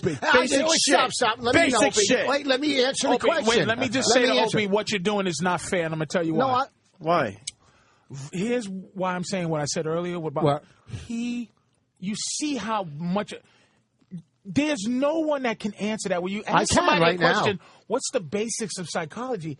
Vos is so competitive and retarded at the same time that he doesn't understand that's an impossible thing he's trying to get into. Didn't I just say give me something specific? Okay, but I will give him. that's fair enough. I did. It's very difficult to do that. But slow down. It isn't. right, Because go ahead. first of all, I did say give me something specific. But here's the basics. There's no specifics to psychology. Here's the basics. Here's Okay, the go ahead. basics. Go ahead. All right? It all breaks down on your inner child. That's what it all breaks down on. Okay? As an adult, you cannot be abandoned. As a child, you can. And everything and how you react to situations is from your childhood. Basics. There's Why are you saying that? Because he asked me. Why are you but I don't saying think that? that's even true. It is true. It is true. That's where what are you talking about? I'm talking about everything. You just your picked whole somebody your asshole. What's that? You just decided to say it's all about your childhood. Yes. And then that's what. Yeah. But what's about your childhood? What behavior? All your behavior comes from your fucking childhood. So if you're acting out, basically that's like it's because saying you were acting out as a kid. All your desire for water comes from thirst. No, that's no. You're right. You're right. He's a fucking asshole. You listen, you fucking moron. He said the basics. He said the basics. That's the basics. Everybody has their own particular thing that you go at. And it all stems from their childhood. Wait. What if you have a fine average childhood, and then at 25 years old, you suffer a trauma, you have a post-traumatic stress disorder, whatever, something happens, that completely has nothing to do with childhood. Explain to him what post-traumatic stress disorder is, by the way? Doing a show with Rich. That's nothing to do with that's during stress disorder. Then that doesn't fall in the category of basics. That is completely basic. All right, you asked for... All right, I got one. Okay. Why are you, Rich Vos, so insecure? Why? Psychologically speaking. Because I didn't get enough reinforcement as a kid from my parents. Why? The stories you've told are Blame it terrific. on your parents. You just asked me and I gave a good answer. I didn't get enough type of fucking stories you tell. What kind of stories? Like the time your mom dragged it to your father's house and said, "Here, you take them. I don't want them." That was my grandparents. Oh, your grandparents. Yeah, that's good. That's good reinforcement. You have abandonment issues. That's why you're always. That's why you're always like. Well, why do I have insecure? Because I come into this fucking battlefield, right? And I get Twitters from the fucking fat listeners. Trying to build you up. Your fucking moron listeners that don't even get irony. I fucking tweet. I'm going out to O&A tomorrow. I'm going to dress nice. And these fucking morons, what does it matter? You fat fucking listeners, go fucking die. And he won't. And because he needs the numbers, he won't block those I do. I people. block him. You're wrong. That's where you're wrong. I block him. I just learned how to block him. There's absolutely nothing wrong with blocking people on Twitter. You hear what he added at that last throwaway line? Yeah. I just learned how to. But he didn't say he doesn't. I just said I block people. Rich, I blocked 3 people yesterday. I'm on your side again because I followed you on Twitter yesterday, and you did make a joke like I'm going O&A and I'm going to dress nice or something like that. And obviously a silly, dumb, throwaway little joke. No big deal. And people were answering him like he was serious. They're fucking idiots. Like the other night, can't you pick up on the fact that I was a throwaway line? The other night, they don't get it. The other night at the show, this guy comes up, goes, "You fucking killed her right on the radio." Listen, I kill on the fucking radio, you morons. I fucking 10 for 10 the last fucking. This is but these fucking no. You don't deal with it. You don't deal with it. I'll give you. You don't deal with these fucking animals. These listeners. Rich, they're my only fans, really. Like, what do you mean I don't deal with them? Rich, I'll give you 8 out of 10. That's still good, though. Go over the fucking 8 out of 10. No, 10 out of 10. I've seen Today was my ridiculous slow stuff written about Patrice on Twitter. Huh? I've seen ridiculous stuff. And did I spell anything wrong? I got something for Rich. I got something for Rich. What? Hi, Mommy. Hi, Mommy. This might help you. Hi, Mommy. This might help you. Hi, Mommy. This is for Rich. Hi, Mommy. This is for you. I know I feel the same way, Mommy. I love you, Mother. I've been wanting to see you for the past hours, and it seems like everybody has. Hi, Mommy. I'm home. I told you I was coming this year. Hi, I don't look this the could best. so be Rich Vos. I'm home. I got a haircut. I love you, Mommy. I love you, son. Please don't disappoint me. I'm not. She goes, "I love you too, son. Please don't disappoint me." That was the second thing after "I love you." And I've been praying, Mommy. What's going on? Oh, Rich, I take his headphones off. Hi, Mommy. Why did that bother you? Listen, Why did that bother you? Who wants to listen to that shit? We're breaking down some psychology right now. Here's the thing. Why did that bother you? I'm going to tell you real quick. I broke the chain of dysfunction in my family. That's all. So did I. Okay, I didn't say High five across the room. Okay, I broke the chain of dysfunction. Boom. Me and you, brother. I got, you know what? Wait, what? And I'm talking about both of you. What? You have to break the chain. Dysfunction. Anyone knows You that did? shit. Listen. Yes. Fuck yeah, I did. Listen, you don't pay you attention to can't me and just my say personal that. life. You don't know the first thing about I got me. all my kid's first tooth that I pulled. Her first haircut. I got Bonnie goes, why do you got your kids' first baby shoes? Okay, because they were the first, and they were. That's it. Okay. I went to let's say my father's house. I was doing a TV show years ago, and they needed a baby picture. I go, do you got any pictures? I mean, I think he had 2. Let me tell you what this show has done to Vos. Okay. Here comes Dr. Patrice. And I don't blame him. I don't fucking blame him. It's such a war zone that a man who should be speaking much slower and clearer just rambles shit. Like, he's talking faster than his brain is able to. I want to hear this because you're like, you know what he doesn't have confidence in? He doesn't have confidence in a point that might not have to be funny. So, so if he says something about his kid's baby shoes, that's an interesting. Why do you save your kid's baby shoes? Because your mom didn't save yours? Who cares? They're the first. He says, why do you save? I was listening. Why do you save their first baby shoes? Because they were the first. And then he moves on. Like, you have to fucking explain yourself. You two go, I broke the chain of blah, blah, and you gave an air high five to each other. That's right, man. And nobody knows what the fuck you talking about. That's because you're You can't just say that. Only fucking people that we know grew what up we're in talking about. dysfunction understand that What the shit. fuck you talking about? I'll tell you. I broke the motherfucking chain of destruction. Patrice, to get serious for a moment, I realized that my behavior, I was doing the same fucking horse shit my mom did and her mom did to her, and finally you wake up one day and go, I'm going to do it different. You want me to break That's it down breaking like the this? fucking chain. I'll break it down so you understand that. In a black neighborhood, okay, a mom will have 3 Slow child. down for a second. Okay. This is where I grew up. Can we promise not to cut Vos off? No one cut him off. Can we promise? Now slow down and explain this. And this is where I grew up, so this is what I know. And within 30 seconds, the wheels will fall off and go. Because I'm going to tell you why. He's going to pretend like this wasn't trying to be funny. No, this is not being funny. I want to hear you say a serious, slow story. I'm going to tell you to break the chain of dysfunction. Where I grew up, and I used to hang on Rudy's porch and hang out with Rudy and Pee Wee and his family. And the rest of the fucking Fat Albert gang nigga. Yes.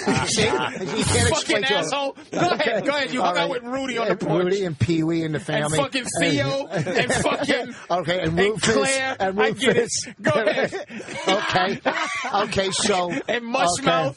All right. So the mom, Vos, you like a school in June, no class. Go ahead, I'm with you. Go ahead, Vos. I'm sorry. Let it rip. And let's say one of the family members wasn't working and was getting government assistance. Let's say, then the daughter grew up and saw her mom didn't have to work and had kids and got government assistance, so did she. And then her kids grew up and got government assistance because her mother and grandmother did. So one of the people, somebody in that chain has to break the dysfunction. Do you know? Somebody in that family.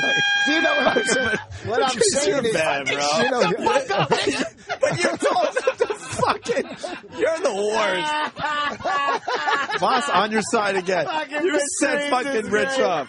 Shut the fuck up. You really thought that Patrice wanted to hear this shit. I set you up so bad. I did. What did you see it breaking down? It's just what I'm saying is get a job. Talking about, nigga. Get a job. God damn, Patrice. I'm getting chest pain. I was trying to fucking listen to this bullshit. I know. You know what I'm saying. The Listen. daughter broke the chain of... Because she got a grandma, the ma, that she broke. You're right. Didn't you know where that was going to? Like the second he started saying it, because it's so just pat and. Oh my God. Like, okay, all right. So one dad rapes his kid. That kid rapes his kid. Someone's going to have to stop raping. Okay? Is that easier? Okay.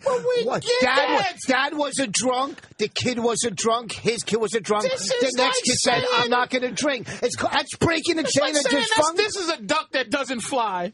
Because his father flies. Well, I'm sorry. You know, and his father flies. But I'm not going to fly because I want to walk. Okay. It's the fucking dumbest shit. It's stupid. But the question. I'm sorry. I'm sorry. Proving Patrice's fucking point that you're talking way too fast. Slow down. Take a breath. Take a breath. I know. I'm getting such pain. Here's the thing. Please don't die in our studio. Explain, break the fucking chain of dysfunction. What do you want? E equals MC square? It's easy. It's pretty fucking self-explanatory. Why are we talking about breaking chains in front of Patrice? That's not nice. Yeah, okay. There he goes. Okay. Oh, wait a minute. But here's what the problem is. Here's the issue. It's a self-awareness that breaks the chain. Look, do I believe that kids should get beat? Yes. I didn't like getting beat, right? But I'm not going to say my mother's beatings. Sometimes she hit me and it was fucking not necessary. It was based on her youngness and it was based on not. But did I deserve an ass whooping? I used to be an arsonist. I burn shit. I didn't know this. Yeah, they're called bridges. It continues to this day, Patrice. But I tell you, that one was good. Okay, let's analyze it. Let's analyze it. So, don't worry. He'll back it up with a bomb within 15 seconds. Because he's greedy. Yes. So, and he'll try to tell his story about, well, I was an arsonist. Okay, there you go. I burned and drowned things. Like, he'll try to say something. He'll try to say something better than this. All right, go after my handicap. Go after my handicap. Diet drinker. Yeah. See?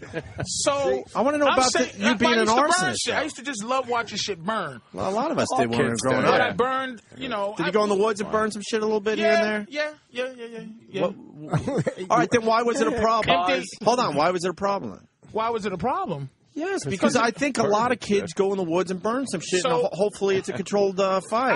The psychology of why I like to see things burn, I don't know. I enjoy burning. But how bad did it get with you? Like, Aunt and I told our stories over the years. Here's how it got bad. We both had a fire in our childhood that got out of hand, but in general, here's how it got bad. I fires. burned a young, me and my mother, a young black woman's kitchen floor. You and your mom burned it together? No, I burned it and tried to hide it with a rug. That was, I burned, it was plastic floors. Yeah. No money to get it. If you fuck up your own house, the landlord ain't come to fix your own burning. No. I burned up screens, like the screens, when you light the screens on fire, they didn't burn. What they did was just charred, and then you could just poke your fingers through it. Now, I did that shit, so I finally burned up the floor in the house. You didn't have toys? And my mother, but my mother fucked me up so bad, that beating. But, at the time, I tease her about that beating, but at the time, okay, I deserved that. Because if my mother said, hey, man, fires are bad. And see, fires can kill and like some bullshit. I'd be like, what the fuck is wrong with this ass? She telling me fires burn? So what she did was beat fear into me. So I had a healthy fear till I realized that, what the fuck was I doing? So she had to beat my ass to put for practical reasons, not to convince me that fucking fire was wrong. She had to beat me because fucking I just did it. That if you did it again, that's what I'm saying. So yes, it was a practical fear. It didn't stop you from wanting to burn shit. So if she pushed your face on the stove, would that have been okay too? Yeah. Because somebody else's house would have been on fire. Yeah. I would have escalated. You would have kept going, right? Yes, now, absolutely. A couple things. When she beat you, did you feel like you could have taken her? But you had to take the beating because psychologically you knew you were fucked if you didn't have her in your life? And you know what? The day I realized that half of it was fear was that when 13. And she's called me and I didn't come, and she hit me with a broomstick in front of my friends. Oh, shit. And I realized it didn't hurt. And then she realized that it didn't hurt. That's a big moment. And then she never hit me again. So after that, every lesson I learned was on-the-job training. Because I didn't have a father that could punch me in the chest. There was no upgrade. It was her mommy arms hitting me with a stick, and I went, what? That's what happened when my dad And I looked at her like, why Yep. would you do that? Why would you do that? In front of my friend? What were you doing? My friends are sitting here. Oh, shit. And then that was it. But I would never, to this day, like, it was never a threatening thing. It was like she realized her arm, it was done. But it got me up to that fucking point. I fucked up a lot after that. But she did what she can, and I believe in ass beatings because the problem with kids, my girl's kid, okay, she thinks she has a say. She thinks she's a human fucking being. And she's not. She's a thing. She's a fucking thing. And she should shut her fucking mouth. But she always is like, I got a question, though. And then why? But why? Shh, be quiet. Why? Because I fucking said so. Because I said, I was and you're not a person. Of every single adult when I was a kid. Yeah, fuck Because yeah. I thought they all had permission to punch me in the And they fucking pretty much You did. know what? They did back then. But listen, you know what? Back then, you know what? That's fucking ridiculous because it's not your kids do have. Now here's how why he don't think. He started the whole thing where it's back as a child. No. That was his psychological profile. No. Right. And now he just casually saying back now then. He just said, So okay, his no. fucking Listen. You're saying you're right. It does start. So you're saying the kid has no say in anything. Then that's gonna fuck the kid up when they get older and they have no confidence because you didn't let them talk. Okay. If you're saying you are a thing and you're not allowed to fucking give an opinion or a feeling, then that kid is going to grow up fucked up. No. That kid's going to grow up. First of all, that kid's going to grow up not shooting up a school. No, and your mom probably took because I said don't shoot up a school. No, you're saying you're a thing and you don't have Rich, Rich, hold on. You're my property. The difference between you two is I think your mom took it too far. No, and that's the problem. No, you my don't mom get took it you too don't far. Fucking get it. You don't. I do get it. No, you don't get it because when you're saying your girlfriend's daughter has no, you can't. Don't shut the fuck up. Don't ask. Don't tell. You're a thing. Said shut the you fuck just up. said you don't have. You're I'm a saying thing. that for fucking an extra bit of seasoning to this fucking adult radio program. But when she starts talking, I tell her, look, you listen up to a point because I'm telling you to, because kids do not have the rationale to listen to you. They don't understand shit. You buy them something because you're supposed to. You do this because you're supposed to. If you go to sleep now, why do I have to go to sleep? Because if you're tired...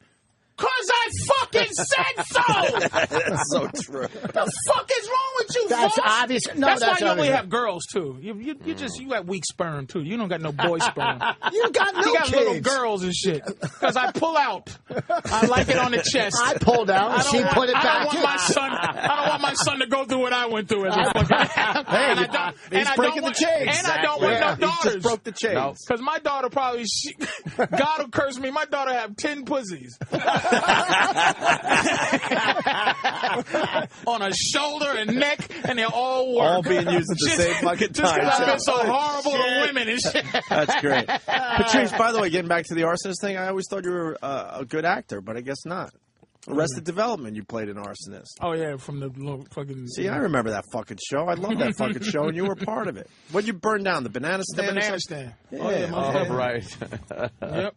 Right on. See, Rich, you bring up the early thing. Yeah. But then it's not always about, like... You're right. And we all grew up because some people have great childhoods and they become fucked up. They become fucked up. We all grew That up ain't their childhood. because of great childhoods and no discipline. And you saw Master and Commander with Russell Crowe? Yeah. You ever seen that movie? That great scene where he had to talk to this guy because he's trying to be buddies with the fucking crew. And Russell Crowe grabs him and goes, they want a fucking leader. They want a leader. You can't fucking be friends with these You can't be buddy palsy wowsies with your fucking kids. Because they're abusive. And they're naturally abusive. They're not even manipulative. They just go, this punk, he lets me do anything. No, that's wrong. That's you. That's you. All kids aren't like that. All kids aren't like that. They are like that. Are you pals to your daughters, Rich? I'll tell them, do this, do that, do this. And they will take advantage of every little thing you No, that's human nature will take advantage. Until a kid has something to say that's fucking human nature. Worth fucking hearing, I do like to shut the fuck up. Yeah, right. That's 25 years and above. That's not a kid. Anybody under 25. When I thought I was being abused, as you grow up and you realize things, you go, wow, thanks, Mom. Thank you. You did me a favor by fucking not letting, because I was smart enough to know what's right and wrong. Of course. I just did it. Yeah. So I had to have some way to not do it. Fear of the beating. I like the Patrice mom, too. I finally met her. Yeah, she's cool. Backstage at the taping. That's fun. She's all right. Hey, listen, this leads to the video that we wanted to play Friday. I'd love to know where you were going to go, Voss. Yeah. Huh? No, at the barbecue. You wouldn't get it. Only Let me tell you what Voss said to my mother when he it. first met her. He said, "You look like Roz G." No, that was the first. Roz so my mother looked like this big black girl comedian. You look like Roz G. That was the first time I met her. That was the last barbecue. That was the last barbecue. But that's the charm of Voss. Oh, my God. Yeah. She sort of does. Hey, can we play this video? Fuck, nigga. You fucking sons of bitches, Patrice man. looks like Roz G. I was too scared to go with that, but all right. Put a little wig on, Patrice. Oh, shit. It's not that.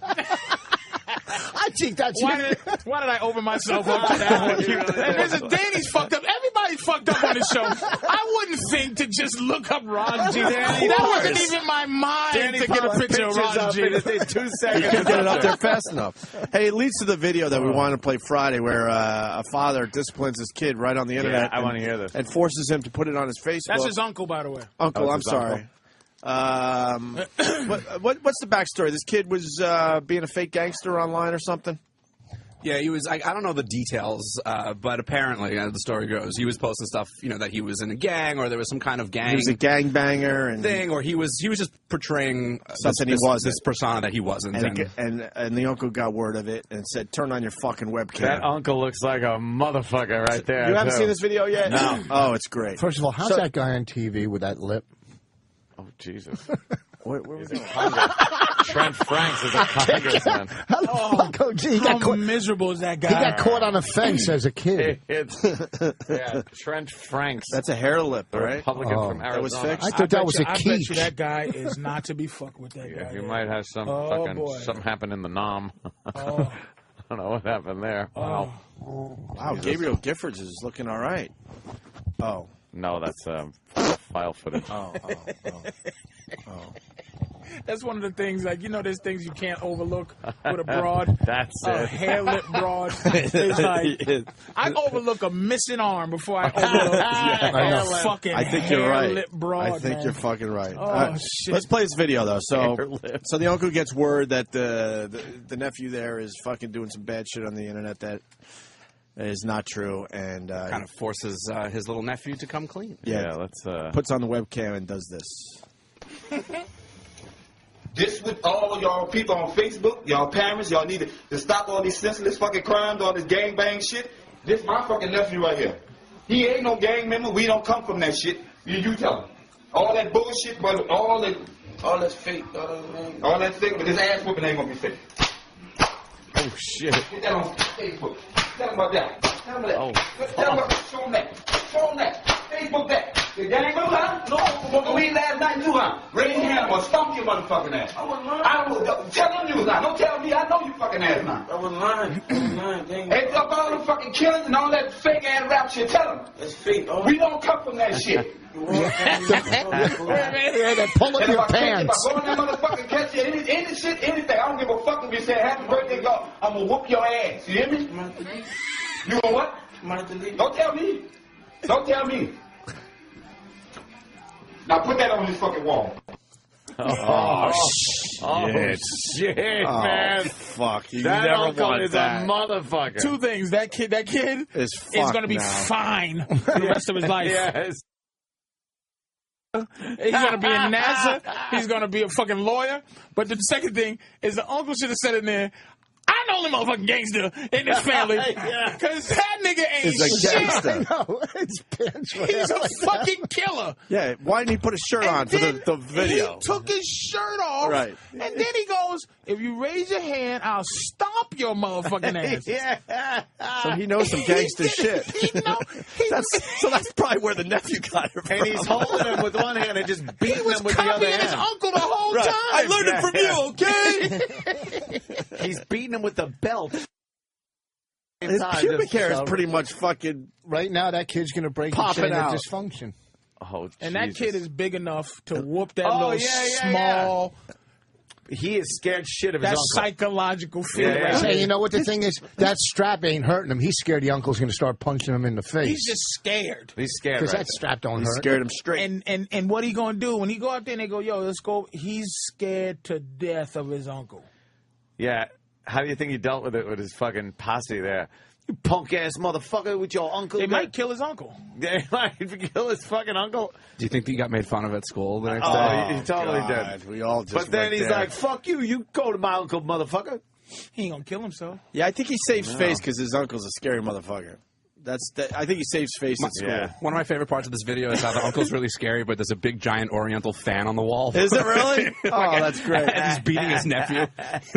Yeah, look at the big fan. It's probably covering a fucking fist hole. Yeah, that's punching some bitch through the face. That's ghetto construction, nigga. And another favorite part of the video is you could tell that somewhere in the ruckus, a phone got knocked over because at the tail end of the video, you could hear that the phone's been off the hook sound. Off the hook sound, yeah. Don't tell me, tell them. Like he. Yeah, tell them. Tell them, motherfucker. But this guy's an internet star now. Now the uncle's going to be interviewed. Well, I just thought it was necessary. Shut the fuck. Go into his. I saw the gang, the violence, and we must silence the violence. And he's going to be all fucking preaching and shit. Is it auto-tuned? Oh, it'll be auto-tune it. Yeah. Oh, yeah. Such a black house, too, with the fake plants. You know the black. It's got. You can't see there's some horrible picture on the wall. You know what? I grew up with the same house, like wooden spoons. My mother had I had the wooden spoons hanging up on the wall. It was classy growing up, though, but it was wooden spoons. What was the wooden spoons about? Hanging up on the wall, the giant wooden spoon and fork. Something to break over here. Like fucking hanging on the wall in the kitchen. Oh, really? Yeah, Martin Luther King, Malcolm X, and Bruce Lee picture. Bruce Lee had to be there. Bruce Lee. It really was a way to live. We had the old fucking guinea pictures. What happened? The fucking pictures of Venice painted in thick oil paint. You talking about last week at your house? Yes, I'm trying to buy one. Go ahead, Troy. Hey, how you doing? I just wanted to comment. I think I heard Opie say that the guy's pubic hair was popping out. Yeah. Nice call, homo. Yeah, that's great. Oh. Yes, anything else? Homo. Is he serious? Really? This is what you have to deal with. I just read 10 assholes Twitters that don't even know how to fucking do a funny line. The fact is, the uncle's fucking pants are pretty much around his ankles, asshole. That's the point of saying pubic hair. Right. His pubic hair is sticking out as he's trying to give his stupid nephew a life lesson. There's a contrast there. I just read 10 Twitters. I'm not going to lie, and this is serious, and I hope you guys don't take this wrong. You have the dumbest fan base. Fuck them. That's coming from Vos. And that's coming from me. But can we fix percentage that unfortunately have a big but voice they think out they're there. funny. Can I be fair? There's a lot of non-verbal fans. Yeah. I know. I mean, a lot of fans. I wish they were more verbal. But they because they wish those people with a brain had more to say on Twitter. There's a few that just, but look it's very rare. Like on Twitter, it's very rare I get a real foul one because I will block you. Yeah, so you better make it good. Yeah. And this is about me now. It is about the ones that come to the shows are fucking. They're smart. They're fan. They know calm. They come to the show. It's the ones that don't. No, the ones that sit there and think. All right, Opie, can you tell him to slow down? I know. Right. I'm not going to just go ahead. Just slow down. Okay, all right. Should I? What level should I talk? I got it, Rich. Stand up right now. Yeah. Stretch a little. Just stretch and relax. Just relax, man. And we're going to watch you. I'm trying to help Will you just go with it for the show? All right. Go with it for the show. I've been doing that for fucking 10 years. Stretch. Get a little relax. Okay. He said stand up, Rich. That wasn't bad. Come on, folks. That was good. That was a good one. That was good. Quick one. And he looked at his drink as his. Was that stock material, Rich? He's trying. He's trying. His what do you call that when you do that in comedy? Your what is fucking Kool-Aid? You want to go there? No, it's a make people laugh. Oh Jesus! Shut up, you fucking board op. What the fuck is your call or whatever? Anyhow, keep trying. There's something comedy. When like after a punchline, people do their cigarette. I get it, but I forget what. Just a word for it. But you shouldn't hold us up this long for that. I know. Crutch is fine, bro. No, it's not a crutch. A crutch, I think, is pretty accurate. Huh?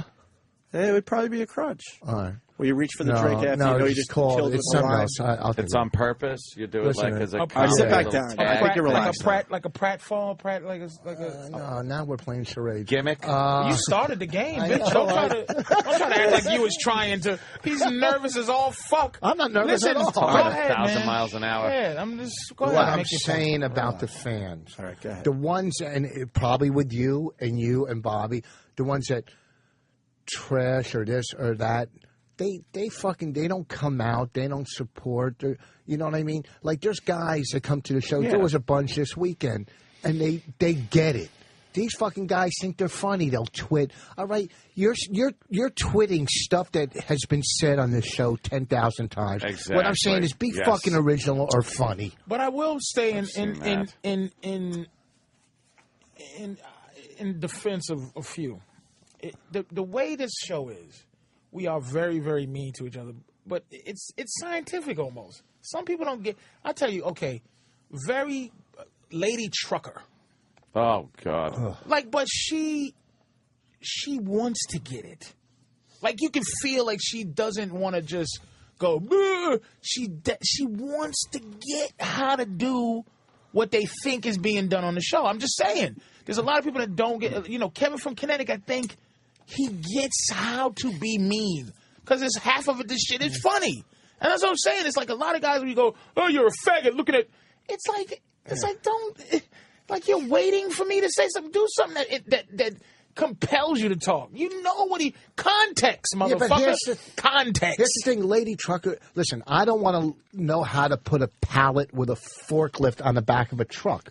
You fucking deliver what you got to do and listen, okay? Because there's no reason that they should try to be fucking funny or this, because they're not. That's not what they fucking Jesus, do. Ross, I thought you was fucking let people have that. No, fuck them. No, they're not. Jesus Christ. You just said you're a nice guy. I said I was a nice guy? You just said, hey, When you did let I? people fucking say what they feel. Don't tell them they can't be funny. Because they're not. They're not. In Some real life, are, in real fucking life, Go ahead. at a party, do you want to listen to anybody else's dribble unless they're a doctor or a lawyer? Hi, Mommy. Hi, Mommy. Hi, Mommy. So, Put the headphones on again. Why can't you listen to that? to that bullshit. You think that's hurting him? Yeah, That's yeah. hurting him. Oh, yeah. Nothing hurts. That's fucking hurting him. Yeah, There's it's too something much deep scar right there. tissue now.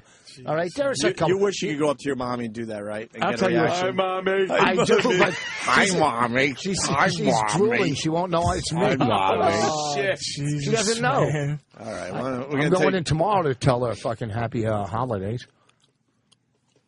She doesn't know.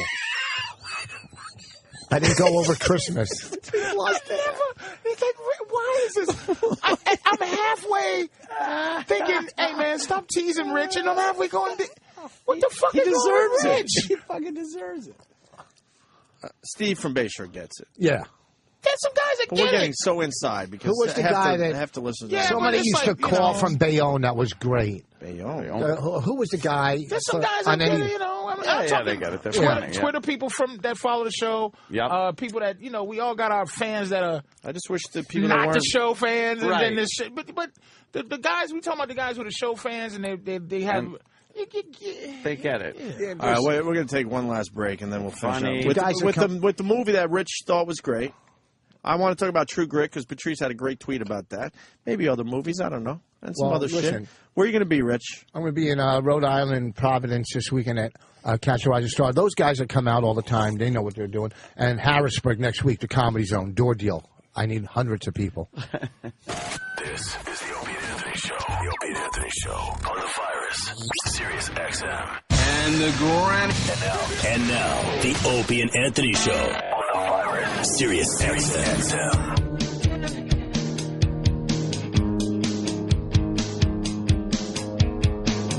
No. True Grit was #1 at the box office. I mentioned that because Big Mama Prods on Twitter, a great one to follow, really, is Big Mama Prods. He writes some funny-ass shit. You and know that what? would be Patrice O'Neal. I had a complaint about some of the comics just using Twitter to plug gigs. It's annoying. Like comics are funny guys, like Jimmy Norton, fucking guy tweets funny shit all the time, and then it's like, oh, I'll be at this gig, I'll be doing this. Some comics, though, it's just like just I had to tell plug-in. Joe DeRosa. I had to tell him. I go, I'm going to stop following you because all you do is plug gigs. That's because he barely gets them. Oh, okay. And Joe's a funny guy. He should be able to tweet some shit. When you you put yourself out there to be ridiculed. Right. Some people are tender. They're very tender. Joe's a sweetie puss. He really is. He's a sweetie guy. He's a sweet guy. He tries to, he rolls in this mean world, but Joe's a honey child. He's a funny He's a tickly motherfucker. motherfucker. He really is. He is funny, man. Because he's Egyptian and shit. Them Egyptian people they don't have no fucking sense of humor. Really. But the beauty of Twitter, like if you don't have confidence in a line you're about to tweet, sometimes I'll tweet one like, I don't know if this is going to go well, and I'll just turn all my shit off for 2 hours. It's all there. And then by the time I get back, they're on to other stuff, and they're not going to comment on the bomb I just tweeted. Mine's always nasty or confrontational. But you know what, though? Those are my only tweets. Just go fuck yourself. Yeah, I enjoy my Twitter followers because I enjoy the fact that they understand me. It's a privilege and an honor to be in contact with me on any level. Right. It is. I don't give a fuck. We're not the same. I'm in show business. Right. People know me. You know what I mean? The business of show. For real. Yeah, you get recognized. It's like having a phone number. And you go, wait, did somebody call? It's like somebody calls you and go, you're a fat fuck and I hope you die. And you go, hey, I'm changing my phone number. How'd you get my number? These people have my number. Twitter's that's Big Mama Prods is my phone number. So you call me, dude. You don't have to be pleasant because I'm not a pleasant, but you have to be in my fucking realm of pleasantries. My shit. Don't be on your own shit. God, you just nailed it. Big Mama Prods is your fucking. That's your Opie phone Radio number. is my fucking cell phone. And people can maybe get one call in if you block them. Like they at least have one call. Make it good, they can make to you. And you only can make it. And if you're stupid, you can't use those 140 lines. That fucking boop. If motherfucker after that 140 things, you're a. Goodbye. How long does it take to block 11,000 people? Listen, let's go back to that quote from Patrice. So True Grit finally beat out the little fuckers at the box office because we've decided on this show we're not playing the game. It's fuckers, little fuckers. This is what Patrice tweeted about True Grit. I thought it was brilliant. True Grit is the best boring movie ever made. 2 hours of wow, this should suck, but it held me. Who's in True Grit? 5 stars or 1 star? I don't know. That's a brilliant tweet. Jeff Regis was good. It was phenomenal. Look, I'm addicted to other than the fact they don't have niggas in none of their movies. I'm addicted to those two brothers. Coen brothers. Those Coen brothers make great. They know how to films. make a good I flick. love their movies, but this one was. Afterwards, I went, huh? What happened? But it reminded me the same way it hit me how I've seen Unforgiven 50 times. Yeah. And I still loved Unforgiven. I still go, I don't. What's the lesson I'm learning here? I don't know what this is. It's just, it's drivel, but it's fantastic. Yeah. True Grit was just, the little girl was one of the best child performers in a movie I've ever seen. She was phenomenal what she played. This little asshole. Yeah, little fucking tough cunt. Western. Yes, a cunt was what she was. She was really and cunty. she was excellent. Usually kids bug me in movies, but she was so good. And Jeff Bridges was, he's going to get an Oscar nomination. Yeah, I think so. Yeah. They underused Barry Pepper. They underused Barry Pepper's really good. Spoiler alert, motherfucker. They underused Brolin. Yeah. They overused Matt Damon. Yep. And it was unceremonious. It was just like Barry Pepper's was supposed to be a bad motherfucker. Like, what was? And his bad motherfuckerness was. There wasn't enough. You're right. There wasn't enough of him. I tell you what it was. Here it is. It was like watching the actual West. It was like watching how the West really actually was with boring shit and you get shot and you need to ride really fast to the hospital. Because the Western guns never really killed you right there. You had to ride as fast as you can to the local... to get to someone that's going to fucking patch you up. It just was strange, that movie, but I enjoyed it. I liked it. I thought it was very reminiscent of the old-time Western and done up. Like, there wasn't all the CGI or anything like that. It was guys on horses fucking having some gunfights and smart-ass remarks and shit. That's why I liked it. It was... I got to see it. Like, my favorite Western of all time is probably... The Good, the Bad, and the Ugly. It's probably Silverado. It's because there's a element of not the West. No, 510 to whatever. To Yuma, whatever that fucking the remake. 510 to Yuma. That the new one. That was a good one. 510 to Yuma was. Whatever the fuck it was. God damn, was that good? But that would make sense in the ghetto, I guess. 615 to Allentown. to Plurmore. He just what? I don't even know the real name of the movie now. It was 310. Okay. It was Russell Crowe. Did you say 510 to Yuma? 510 to Yuma. Yuma be there. I know what's great. I was watching you and Ant discuss True Grit. Actually, I wasn't watching you because I knew you guys had a great handle on it. I was looking at Rich to see how he would fuck it up. Well, no, and he said the Good Western. But you went 510 to Yumo. Because this is Opie. It was a while ago. I haven't seen it in a while. This is why I swear to God I'm going to work hard. I think I'm coming out of retirement because I'm going to fuck. I'm putting Vos on because here's why what he did. Vos didn't prepare. He just wanted in. No, I didn't. That's what I was watching to see what he would do. He wants whoa. To think of because he doesn't give a fuck about the 712 to Schenectady. He doesn't care. Okay, how about he's maybe not in the conversation? Why don't you? First of all, we really like True Grit, and we're getting ready to go into a place where oh Jesus, okay, wait, we get ready to go. Me. I'm trying to get in because you don't shut the fuck up. We get ready to go. But good point. We were. No. It's When not he a said, good fucking yes, point. it is a good point. When he said, Transfer Jamaica to Penn Station. 510 to Penn Station. Transfer Jamaica. Okay, here's the thing. What did you like about 310 to Yuma? Thank you. What do I like about it? Yes, because you had to jump in on it. Well, one here's now I bet you don't even know what the fucking movie was about. Now, you talking about psychological? Yeah. Page 1 of the horseshit manual. What did you like about 310 to Yuma? What did I tell you the best? What did I like about 310 to Yuma? Oh, no, 510. He said 510 to Yuma. I'll tell you the main thing What do you like about 510 to Yuma? For an hour and 45 minutes, I didn't have to talk to Bonnie. We could just sit and watch it. Nothing on that one. What I liked was... Why do you beat her up so much? Because you're it's the a short joke. end of the stick of that relationship. I'm the short end of every stick. What are you doing to poor Bonnie? Yeah. She can't even defend herself. That's why he beats her up. Here we he go. doesn't want her to realize... Yeah, why did I let this motherfucker ruin everything? She made a giant mistake. You made a giant mistake marrying Bonnie? No, she's great. Here's my favorite movie that I've seen recently. In months. Recently, what I said before. 310. No, don't let him leave. No. 510 to Yuma. Yeah, I don't even know if you know what was Yuma. Don't let him talk his way out of 510 to Yuma. What's the Russell Crowe was first of all. Was fucking... Get the actual synopsis of this movie. I'm shutting my mouth, but this motherfucker, man, go ahead. It was a while ago. Rich, in what I liked... I see Silverado came out in 87. Yeah. Fuck what you liked about it. What? Give, in 1 minute, explain 510 to Yumo to everybody. In 1 minute? 1 minute. What was the movie about? That's all I want right now from you. A guy on a mission.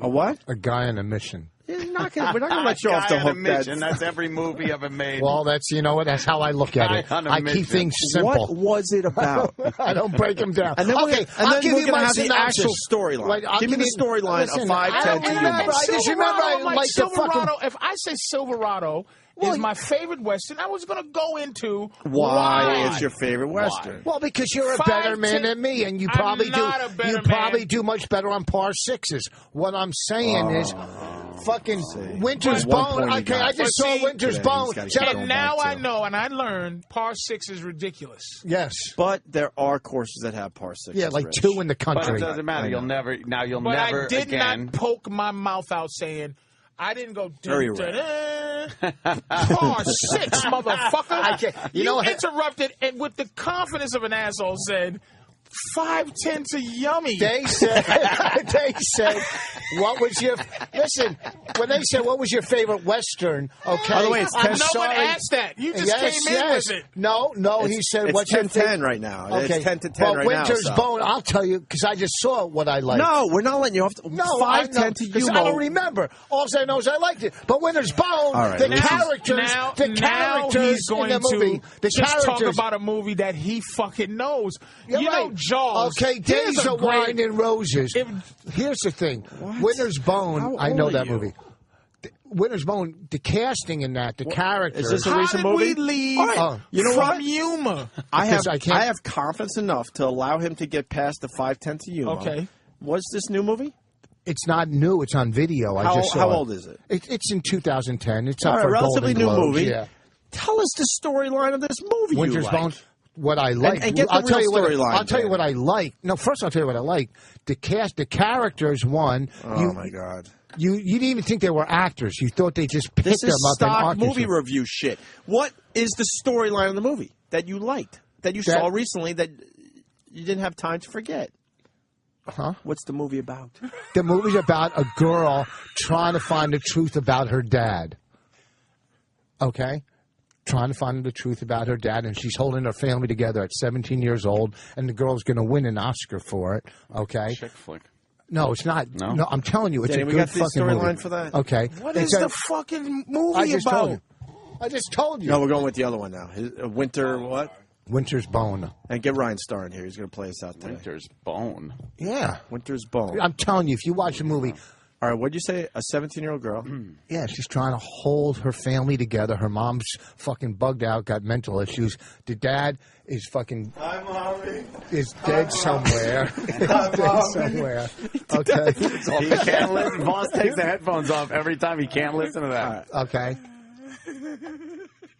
Is that the real story? Patrice, would you do me the pleasure of reading the real story? That's what I just said. Which seems a little different than what Rich just said.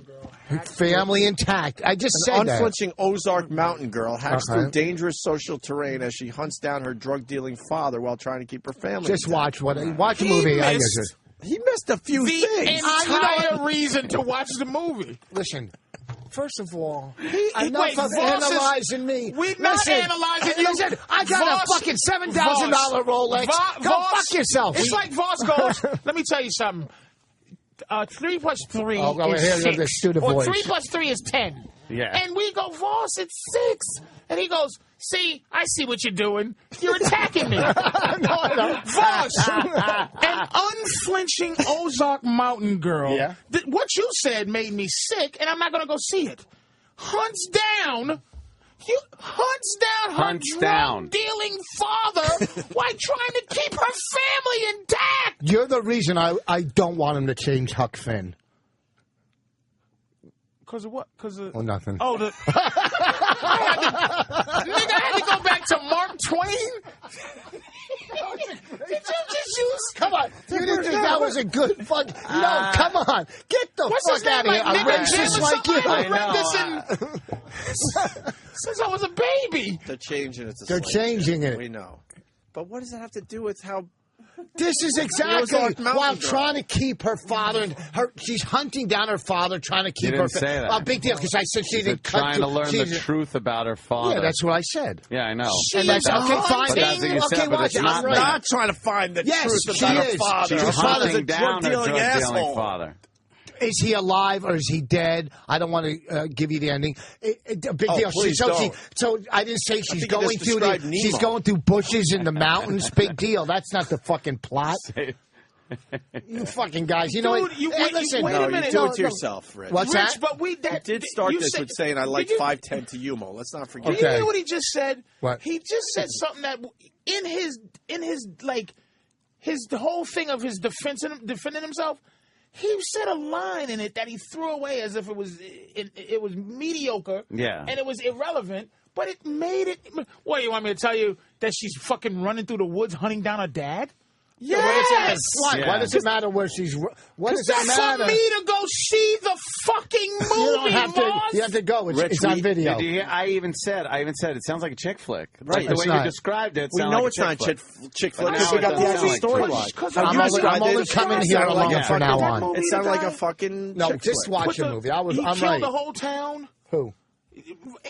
Ant was telling about a movie. I forgot the name, but you was the guy. Oh shit, Lenny Marcus. The guy put. Fucking that maniac guy. It's like Rampage.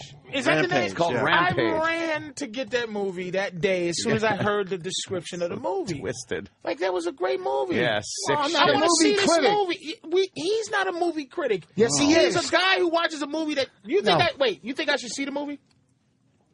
Not by my description. And he just throws himself in the shitter. But see it. That's the last thing he does. That's the last. What's up, Ryan? That's that. How you doing, man? In the end, that's what you do, Rich. What's that? You just give up and throw yourself in the shitter. What the fuck? Yeah. Just go see the movie. What the fuck? But we want to know why we should see the movie, and he 'Cause it's failed good. miserably. Because I'll say it again, because a lot of people were talking. Ant goes, "Oh, that sounds like a chick flick," which makes people go, "Yeah, I ain't seeing that horseshit." Then we fucking see the real storyline and go, "It seems like it's a really good movie." Okay, well, maybe you know what? I'm not a fucking movie critic. All You don't have to be a movie critic. No, you just got to be able to describe something. Winter's Bone. Did you see it? No. Oh, all right. Ryan Starr didn't see that. No, Black Swan. No, but I'm looking at Black Hippo now. Oh, shit. Oh, damn. You know what a motherfucker... He's getting desperate. He's going to the fat But show. that was fucking actually good. Yeah. Oh, thank you for validating it. He is really... You're not even... player. You're fucking... thousand. Really? You went after how I talk and really? Really? That's been done 2 million times. Really? Really? That's stock Vos. Okay? Okay. Stock Patrice. All right, so but when he does it, it's okay. Let me tell you something. You two are fucking. I defended you a lot Let today. me tell you something. You tried to. You put it. Because I hate you and I don't want to hear it.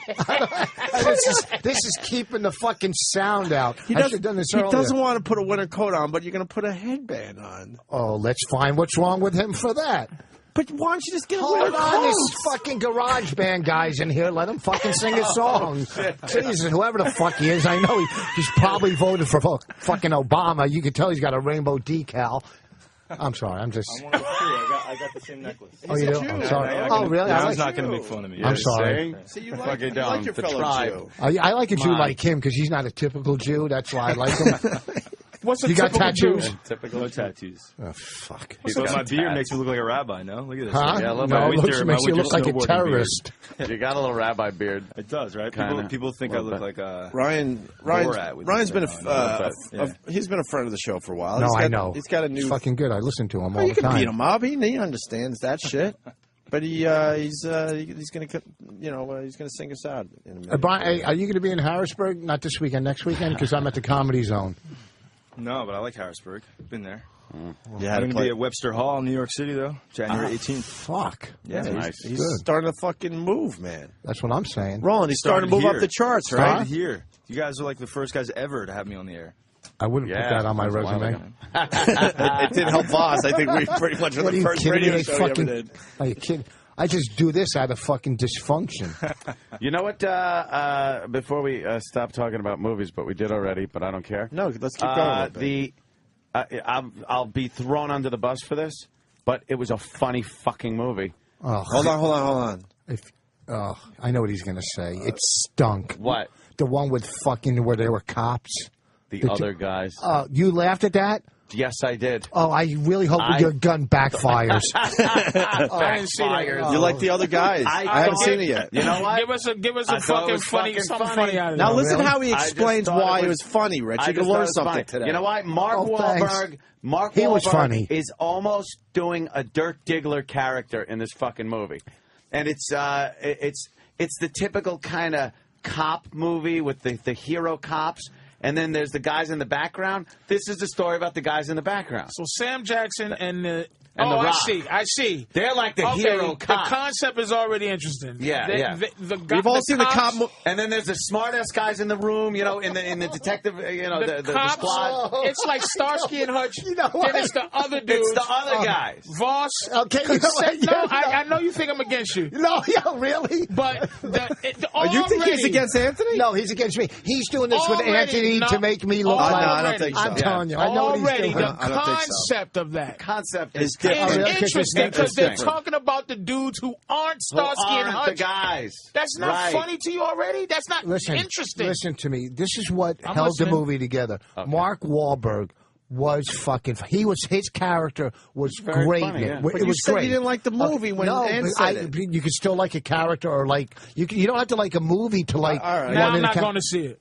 Good. It's on video. Yo, I've listened to this show for years. I can't believe you guys aren't talking about Black Swan. That I thought would be the topic of conversation right now. I didn't see it directly.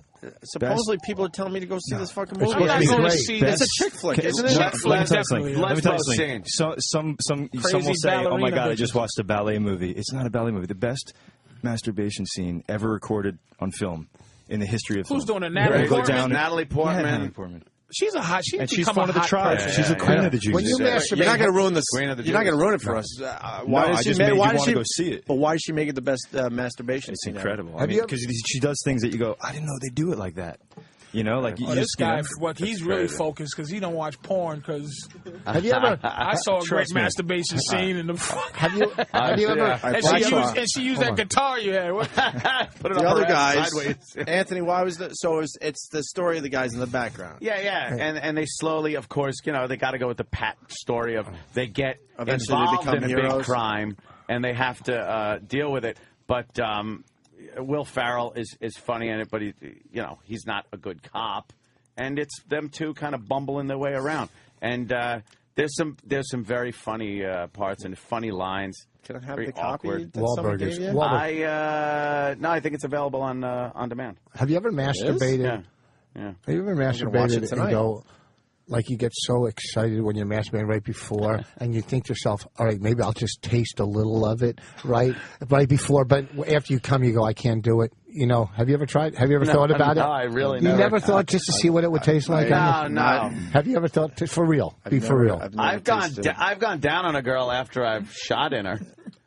I've never done that, but I wouldn't stick my tongue way deep in. I just lick the clit, but you could still taste a little tang there. No, but the dirtiness of shooting a load on your stomach, you think? No, maybe I'm not going to shoot a load on my stomach and eat it. What the fuck? Well, I never have. I never have, but you never thought about it, and then you get. No. Oh, okay.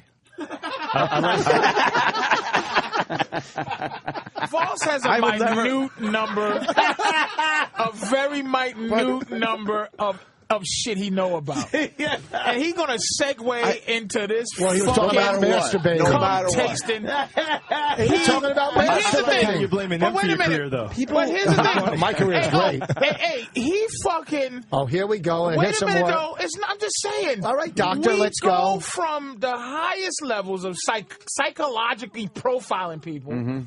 To just basic, hey, what you see at the movies?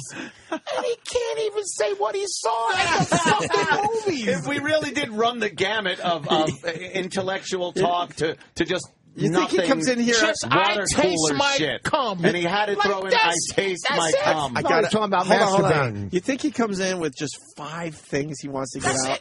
And he just waits and waits. I implore you to go through Voss's file. He was in a hotel. And see if he talks about anything other than 5 subjects. Don't run, bitch. Sit down. Rich. Standing, ho. And Rich, sit down. Standing. Rich, you are great on this show, but I'm never able to explain why you're great to anybody. Wow. I'll say it. Oh, really? Like how about the time when no, you're because it's not because you can't just break it down. You can't. Hold on. You can't break it down. You can't break it down to people and go because he's really funny. It's way more than that with you in this show. You're funny, absolutely. Okay. But the reason you're great on this show, I can't explain to anybody. They have to hear it for themselves. I'll tell you why. and I've never said this, Vos is truly dumb. All right, there you go. I didn't realize We until just explained today. it. It's honest dumbness. That is honest. It's He is real. He's as It's real not a put dummy as on. you fucking can get. I got more money than you. I don't know that. I do. Brad Axelrod didn't tell me that. Oh, shit. That's because he doesn't Back take to your Brad. calls. I don't take Brad Axelrod. You just work for him. Shut up. I didn't take his call. You just work for him. And even though he's been around for whatever years, there's an innocence to him. It is. Rich has an innocence. But a mean, and he's like, how is that possible? With he's all like the shit you've been he's like a through? retard with a knife. Like he'll just say some shit like, "I got more money than you." Like, I don't. that's just like a retarded man taking a swing with a knife. I'm going to see the other guys. I saw The Social Network over the weekend. See Winter's Bone. Oh, is that the Social Network? Loved it. Can I have it? Can I borrow it? Are you Come sure on, it's not please. Summer's Bone? Oh, it Let's comes out. make sure that it's the right. It comes out tomorrow. I Because can somebody's get it. out there looking for 510 To yummy. to candy yams. He said 510 to Yumo. 7-Eleven to Yahtzee. Yeah. I think we're done. But we do have Ryan Starr. I'm sorry. It's been a crazy day. I love it. Right, so what have you been up to really quickly there, Ryan? Been touring my ass off since. Are you starting to make it? Because I don't know. This guy gets fucking tons of No, pussy. Roland says you are. Yeah, man. No. You're moving up the charts? Top 20 on radio right now. You could play second of it, man. Start a fire. It's called. You know what I'll do for That's you? the new song. Top 20 on regular radio. I want you to play. Yeah. I want you to play some live, and then we'll end with right, what's perfect. moving up the charts. This but song no, you hold might- on. We'll get. Yeah, I was going Give to me tell a you. minute. I was going to tell you about the song, man. But you got a CD out? I do. It's called 11:59. Came out a Too few months yummy. back. And, it came out a few months back, and it's been touring my butt off, man. And, You married, dude? I am. Yeah. Oh, Interesting. Lots changed. Took yourself Lots off the changed. market there, huh? Did you get married before the fame? It's a continuous. A Jewish girl or a non-Jew? Girl, Long Island girl, man. From the hood. You're lucky, man. Wait, what town? Where I grew up, Huntington. Oh yeah, that's right. Okay. I thought you were going to say If it was- Bayshore. Is it racist over there? Top of the town? Well, Racist over there? the Long Island Expressway chops Long Just Island. racist. Huntington's good. It's a Yeah, the racist expressway two is the seats from Mason-Dixon you. line. Yeah. But no, seriously, man, we had a song on VH1. It was on the top 20 on VH1 for a while. A song called "Breathe" that actually was a very New York video. We got real unemployed remember people to be in the video and try getting them work by setting up a website for them. And yeah, you know, it's funny. It's just I get out there and I see so many people using these opportunities for such nonsense that it was nice to be able to do something positive. I like the nonsense myself. But now it's now Why it's should he something waste all this horse shit on marriage? Sure. You know how much fucking spiritual pussy this guy could get? Spiritual fucking The from chicks bitches are just like, Tell me that. bitches yeah, with man. fur hats and fucking they hum bunch of Buddhist pussy. You know how much Buddhist pussy? It's fucking full of shit, motherfucker. The Jewish Billy Jack.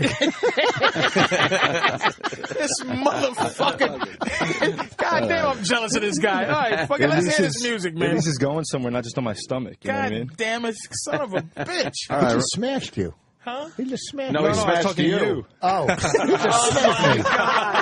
Fucking boss, You man. thought he was smashing Patrice, and he was smashing you. He's not a smasher. No. Even if he was, he's saying, "Hey, I love my wife, and at least it's not going to bullshit." He goes, my cum is going inside and not on my stomach. He meant it was cum Because you when were you were Because I saying work you're around big. a lot eating more. your own cum, you cum eater. Now, Ryan Starr, eater. why don't you play a song? So this song is called "Brand New Day," and it's actually the theme song to a show called "Lie to Me" on Yeah, on Fox. Fox. I don't know if you've seen that. Yeah. Oh, so. okay. Very cool. Ryan Starr. You do You that ever one? think "Lie to Me" Lie to Me, man. with Tim Roth. Tim Roth. Okay. And it just won some of those. What people last week? People's Choice Awards. People's Choice Award there? Yeah, I was psyched to see that. Yeah. And this song is the okay. It's the theme song. It's called "Brand New Day."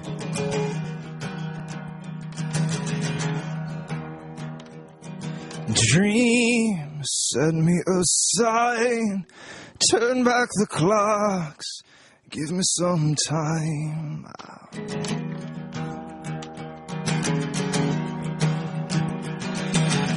I've stayed in one place for too long, gotta get on the run again. I saw the one thing that I want, hell-bent get out of bed. I'm throwing rocks at your window. You're tying the bed sheets together. They say that we're dreaming too big, but I say this town's too small. Dreams, send me a sign. Turn back the clocks. Give me some time. I need to break out and make a new name. Let's open our eyes to the brand new day. It's a brand new day.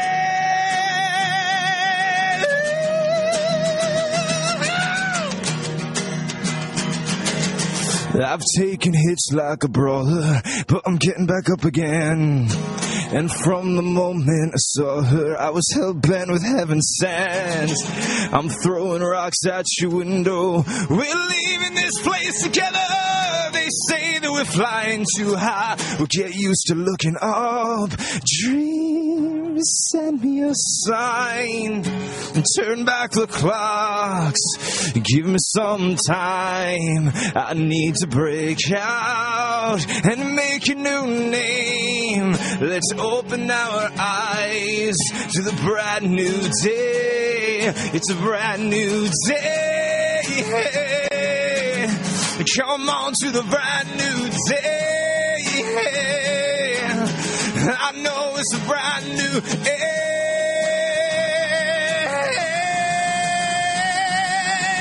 dream. Send me a sign and turn back the clocks. Give me some time. I need to break out and make a new name. Let's open our eyes to the brand new day. It's a brand new day. It's a brand new day. Nah, nah. Ah, nah, nah.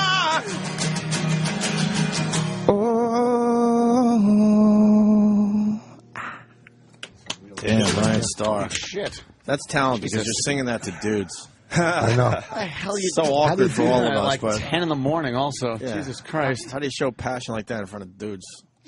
That's why he pays no attention to dudes. Yeah, exactly. He just closes his eyes and just fucking does it. I take the dude seriously. All weekend, I was ESPN, all the ESPN stuff, they've been playing some of my tunes there, too. Jesus. And it's, so you try to get the dudes, try to get the girls, and you try to get the grandmas. It's a perfect equation. No shit. That's original shit there. That's not some Long Island shit you've been doing, okay? That's fucking some real deal. Long Island shit that I've been doing. You know, whatever you do, you get on stage with your cowbell or whatever the fuck you do. Okay, go fuck yourself. I don't even know what you're talking about. That was real. That was why do you take a shot? Because he just. Here's and the do you thing. really hate me? No, not at all. Okay. I just got the best tweet out of all of them today. Did you tweet me? No, this guy. At Ryan Starr, come on. This fucking guy, when a black dude was beating his kid, I go, his pants are down. The guy goes, that's because his belt is off beating the kid. Get it? Anyhow, what I'm saying is, holy shit. It was a good tweet. It was a good tweet. That's some crazy Twitters. Wait, was that your tweet? No, some guy sent it to me. It was funny, though. Ryan Starr, what are you on Twitter? It's at Ryan Starr. It's Ryan Starr. one R, by the way, STAR. And it's so you should see the difference in my Twitters to his Twitters. That's really some crazy. Even guys that are the nicest guys want to come in and fuck with me. I'm telling them how great he is. No, I'm not saying anything about you. I'm just I'm saying those Twitters. You always think it's about you. I feel like he's saying that his tweets are he doesn't necklace. have shitty tweets. He has people only do supportive tweets. Is what he's saying. What I'm saying is, I love Voss his feels music. like he's being burnt by a crack pipe all the time. Yeah. I can't. I'm so fucking numb. I can't even you hear right? what people are saying. No, no, right? I'm not. No, sit next to him for fucking 3 hours. You, man. No. You know what? Victim. He's Mr. Victim. I'm not a victim. From now on, you can only come in in when he's here because you guys haven't been together in a while. We haven't been together. Bobby is so much easier. It was great right now. All right, we got to get out of here. Rich, where are you going to be? We're going to play another one from Ryan as we leave. But I'll be in Rhode Island this weekend, catch Ryan Starr. Harrisburg next week in the Comedy Zone. But more important, he'll be at Webster Hall, and you'll see some real good shit from him. You're coming, right? On my stomach. Oh, my God. Yeah. I didn't even set that up. You guys are the 2011 Abbott and Costello. Hold on, Stinky wants to say something. Jesus Christ. What comedian did you say he looks like? No, Stinky was the other one on No, Abbott. I know. Oh, but the other line, Roz. I kind of like that line. That's all. Oh, good. I get to leave on. I like the line. Well, because I know I don't feel like getting a phone call from you later. Oh, really? So I'll do it now. No, that was really good when you did that. Patrice knows. No phone calls today. You did great. I'll say it live in front of everyone. You did great. You wasn't mad at me when I said that thing, when I said it. Even though Opie had called him retarded for an hour and a half of the show. You deserve what you did, bro. You deserve it. You deserve it, man. I'm on your side, dude. I'm telling you, I'm out of retirement now. All right. Patrice is out of retirement. Because I'm going to fucking make it for Patrice, Voss. were you promoting anything? Big I Mama got Prods? February 19th, my special comes out. I was at the taping, and this thing's going to do really well, man. I'm telling you. And then you get the DVD out with all the other DVD stuff. comes right at, with 45 minutes of content, some extra this, extra that. And they're gonna put my first special in there too as a little bonus. Yeah, the that's pretty first one cool. I did in like 2001. You get a little taste of that? A little bit? A taste? Nah, they bought me like a goddamn. They bought me for pennies on the dollar, nigga. They gonna make somebody gonna buy money. some. I hope so. Listen, I'll trade in being able to fill up Albany fucking Philharmonic with their 3 seats. If I go to Albany, I just want to get some people to come to see me if I'm going to Albany. Yeah. That's it. So Yeah. Comedy Eccentric can keep the change, nigga. As long as they fucking promotion, do yeah. something. You know what I'm saying? So right. that's it. And Ryan, you want me to just play the disc? Yeah, man. Make it play easy for you this today? is the new song, Start a Fire. Start a Fire. And how do they get this? Who get what? I'm trying to promote you. Oh, the people. The people. My friends The out there. fans? It's on my album. My album's called 1159. It's on iTunes and stores now. Right. And I promise you, my man over here give you a money back guarantee if you don't like it. I promise you like the album. All right, good. Ryan Starr. And Webster Hall, January 18th. Fucking just blowing up right in front of our eyes. We'll play this and we'll see you guys great tomorrow. Shit, man. That made me like music again. So yeah, the song, man. I remember when you said your father's asleep. I remember swimming as our clothes drifted off to sea. So wake up dreaming, and lie here with me. Wake up dreaming, and lie here with me. Here we go, just lose control and let your body give in to the beat. Your heart as my hand touches your skin. Is this love or just sexual desire? We're gonna start a fire.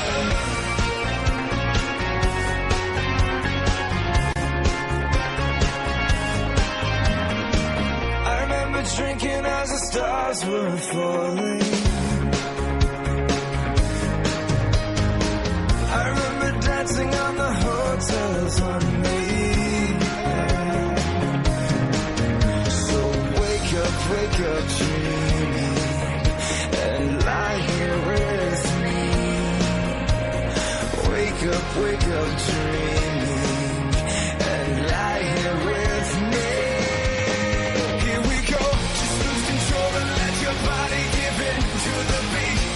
Your heart as my hand touches your skin. Is this love or just sexual desire? We're gonna start a fire. Here we go, just lose control and let your body give in to the beat. Your heart as my hand touches your skin. Is this love or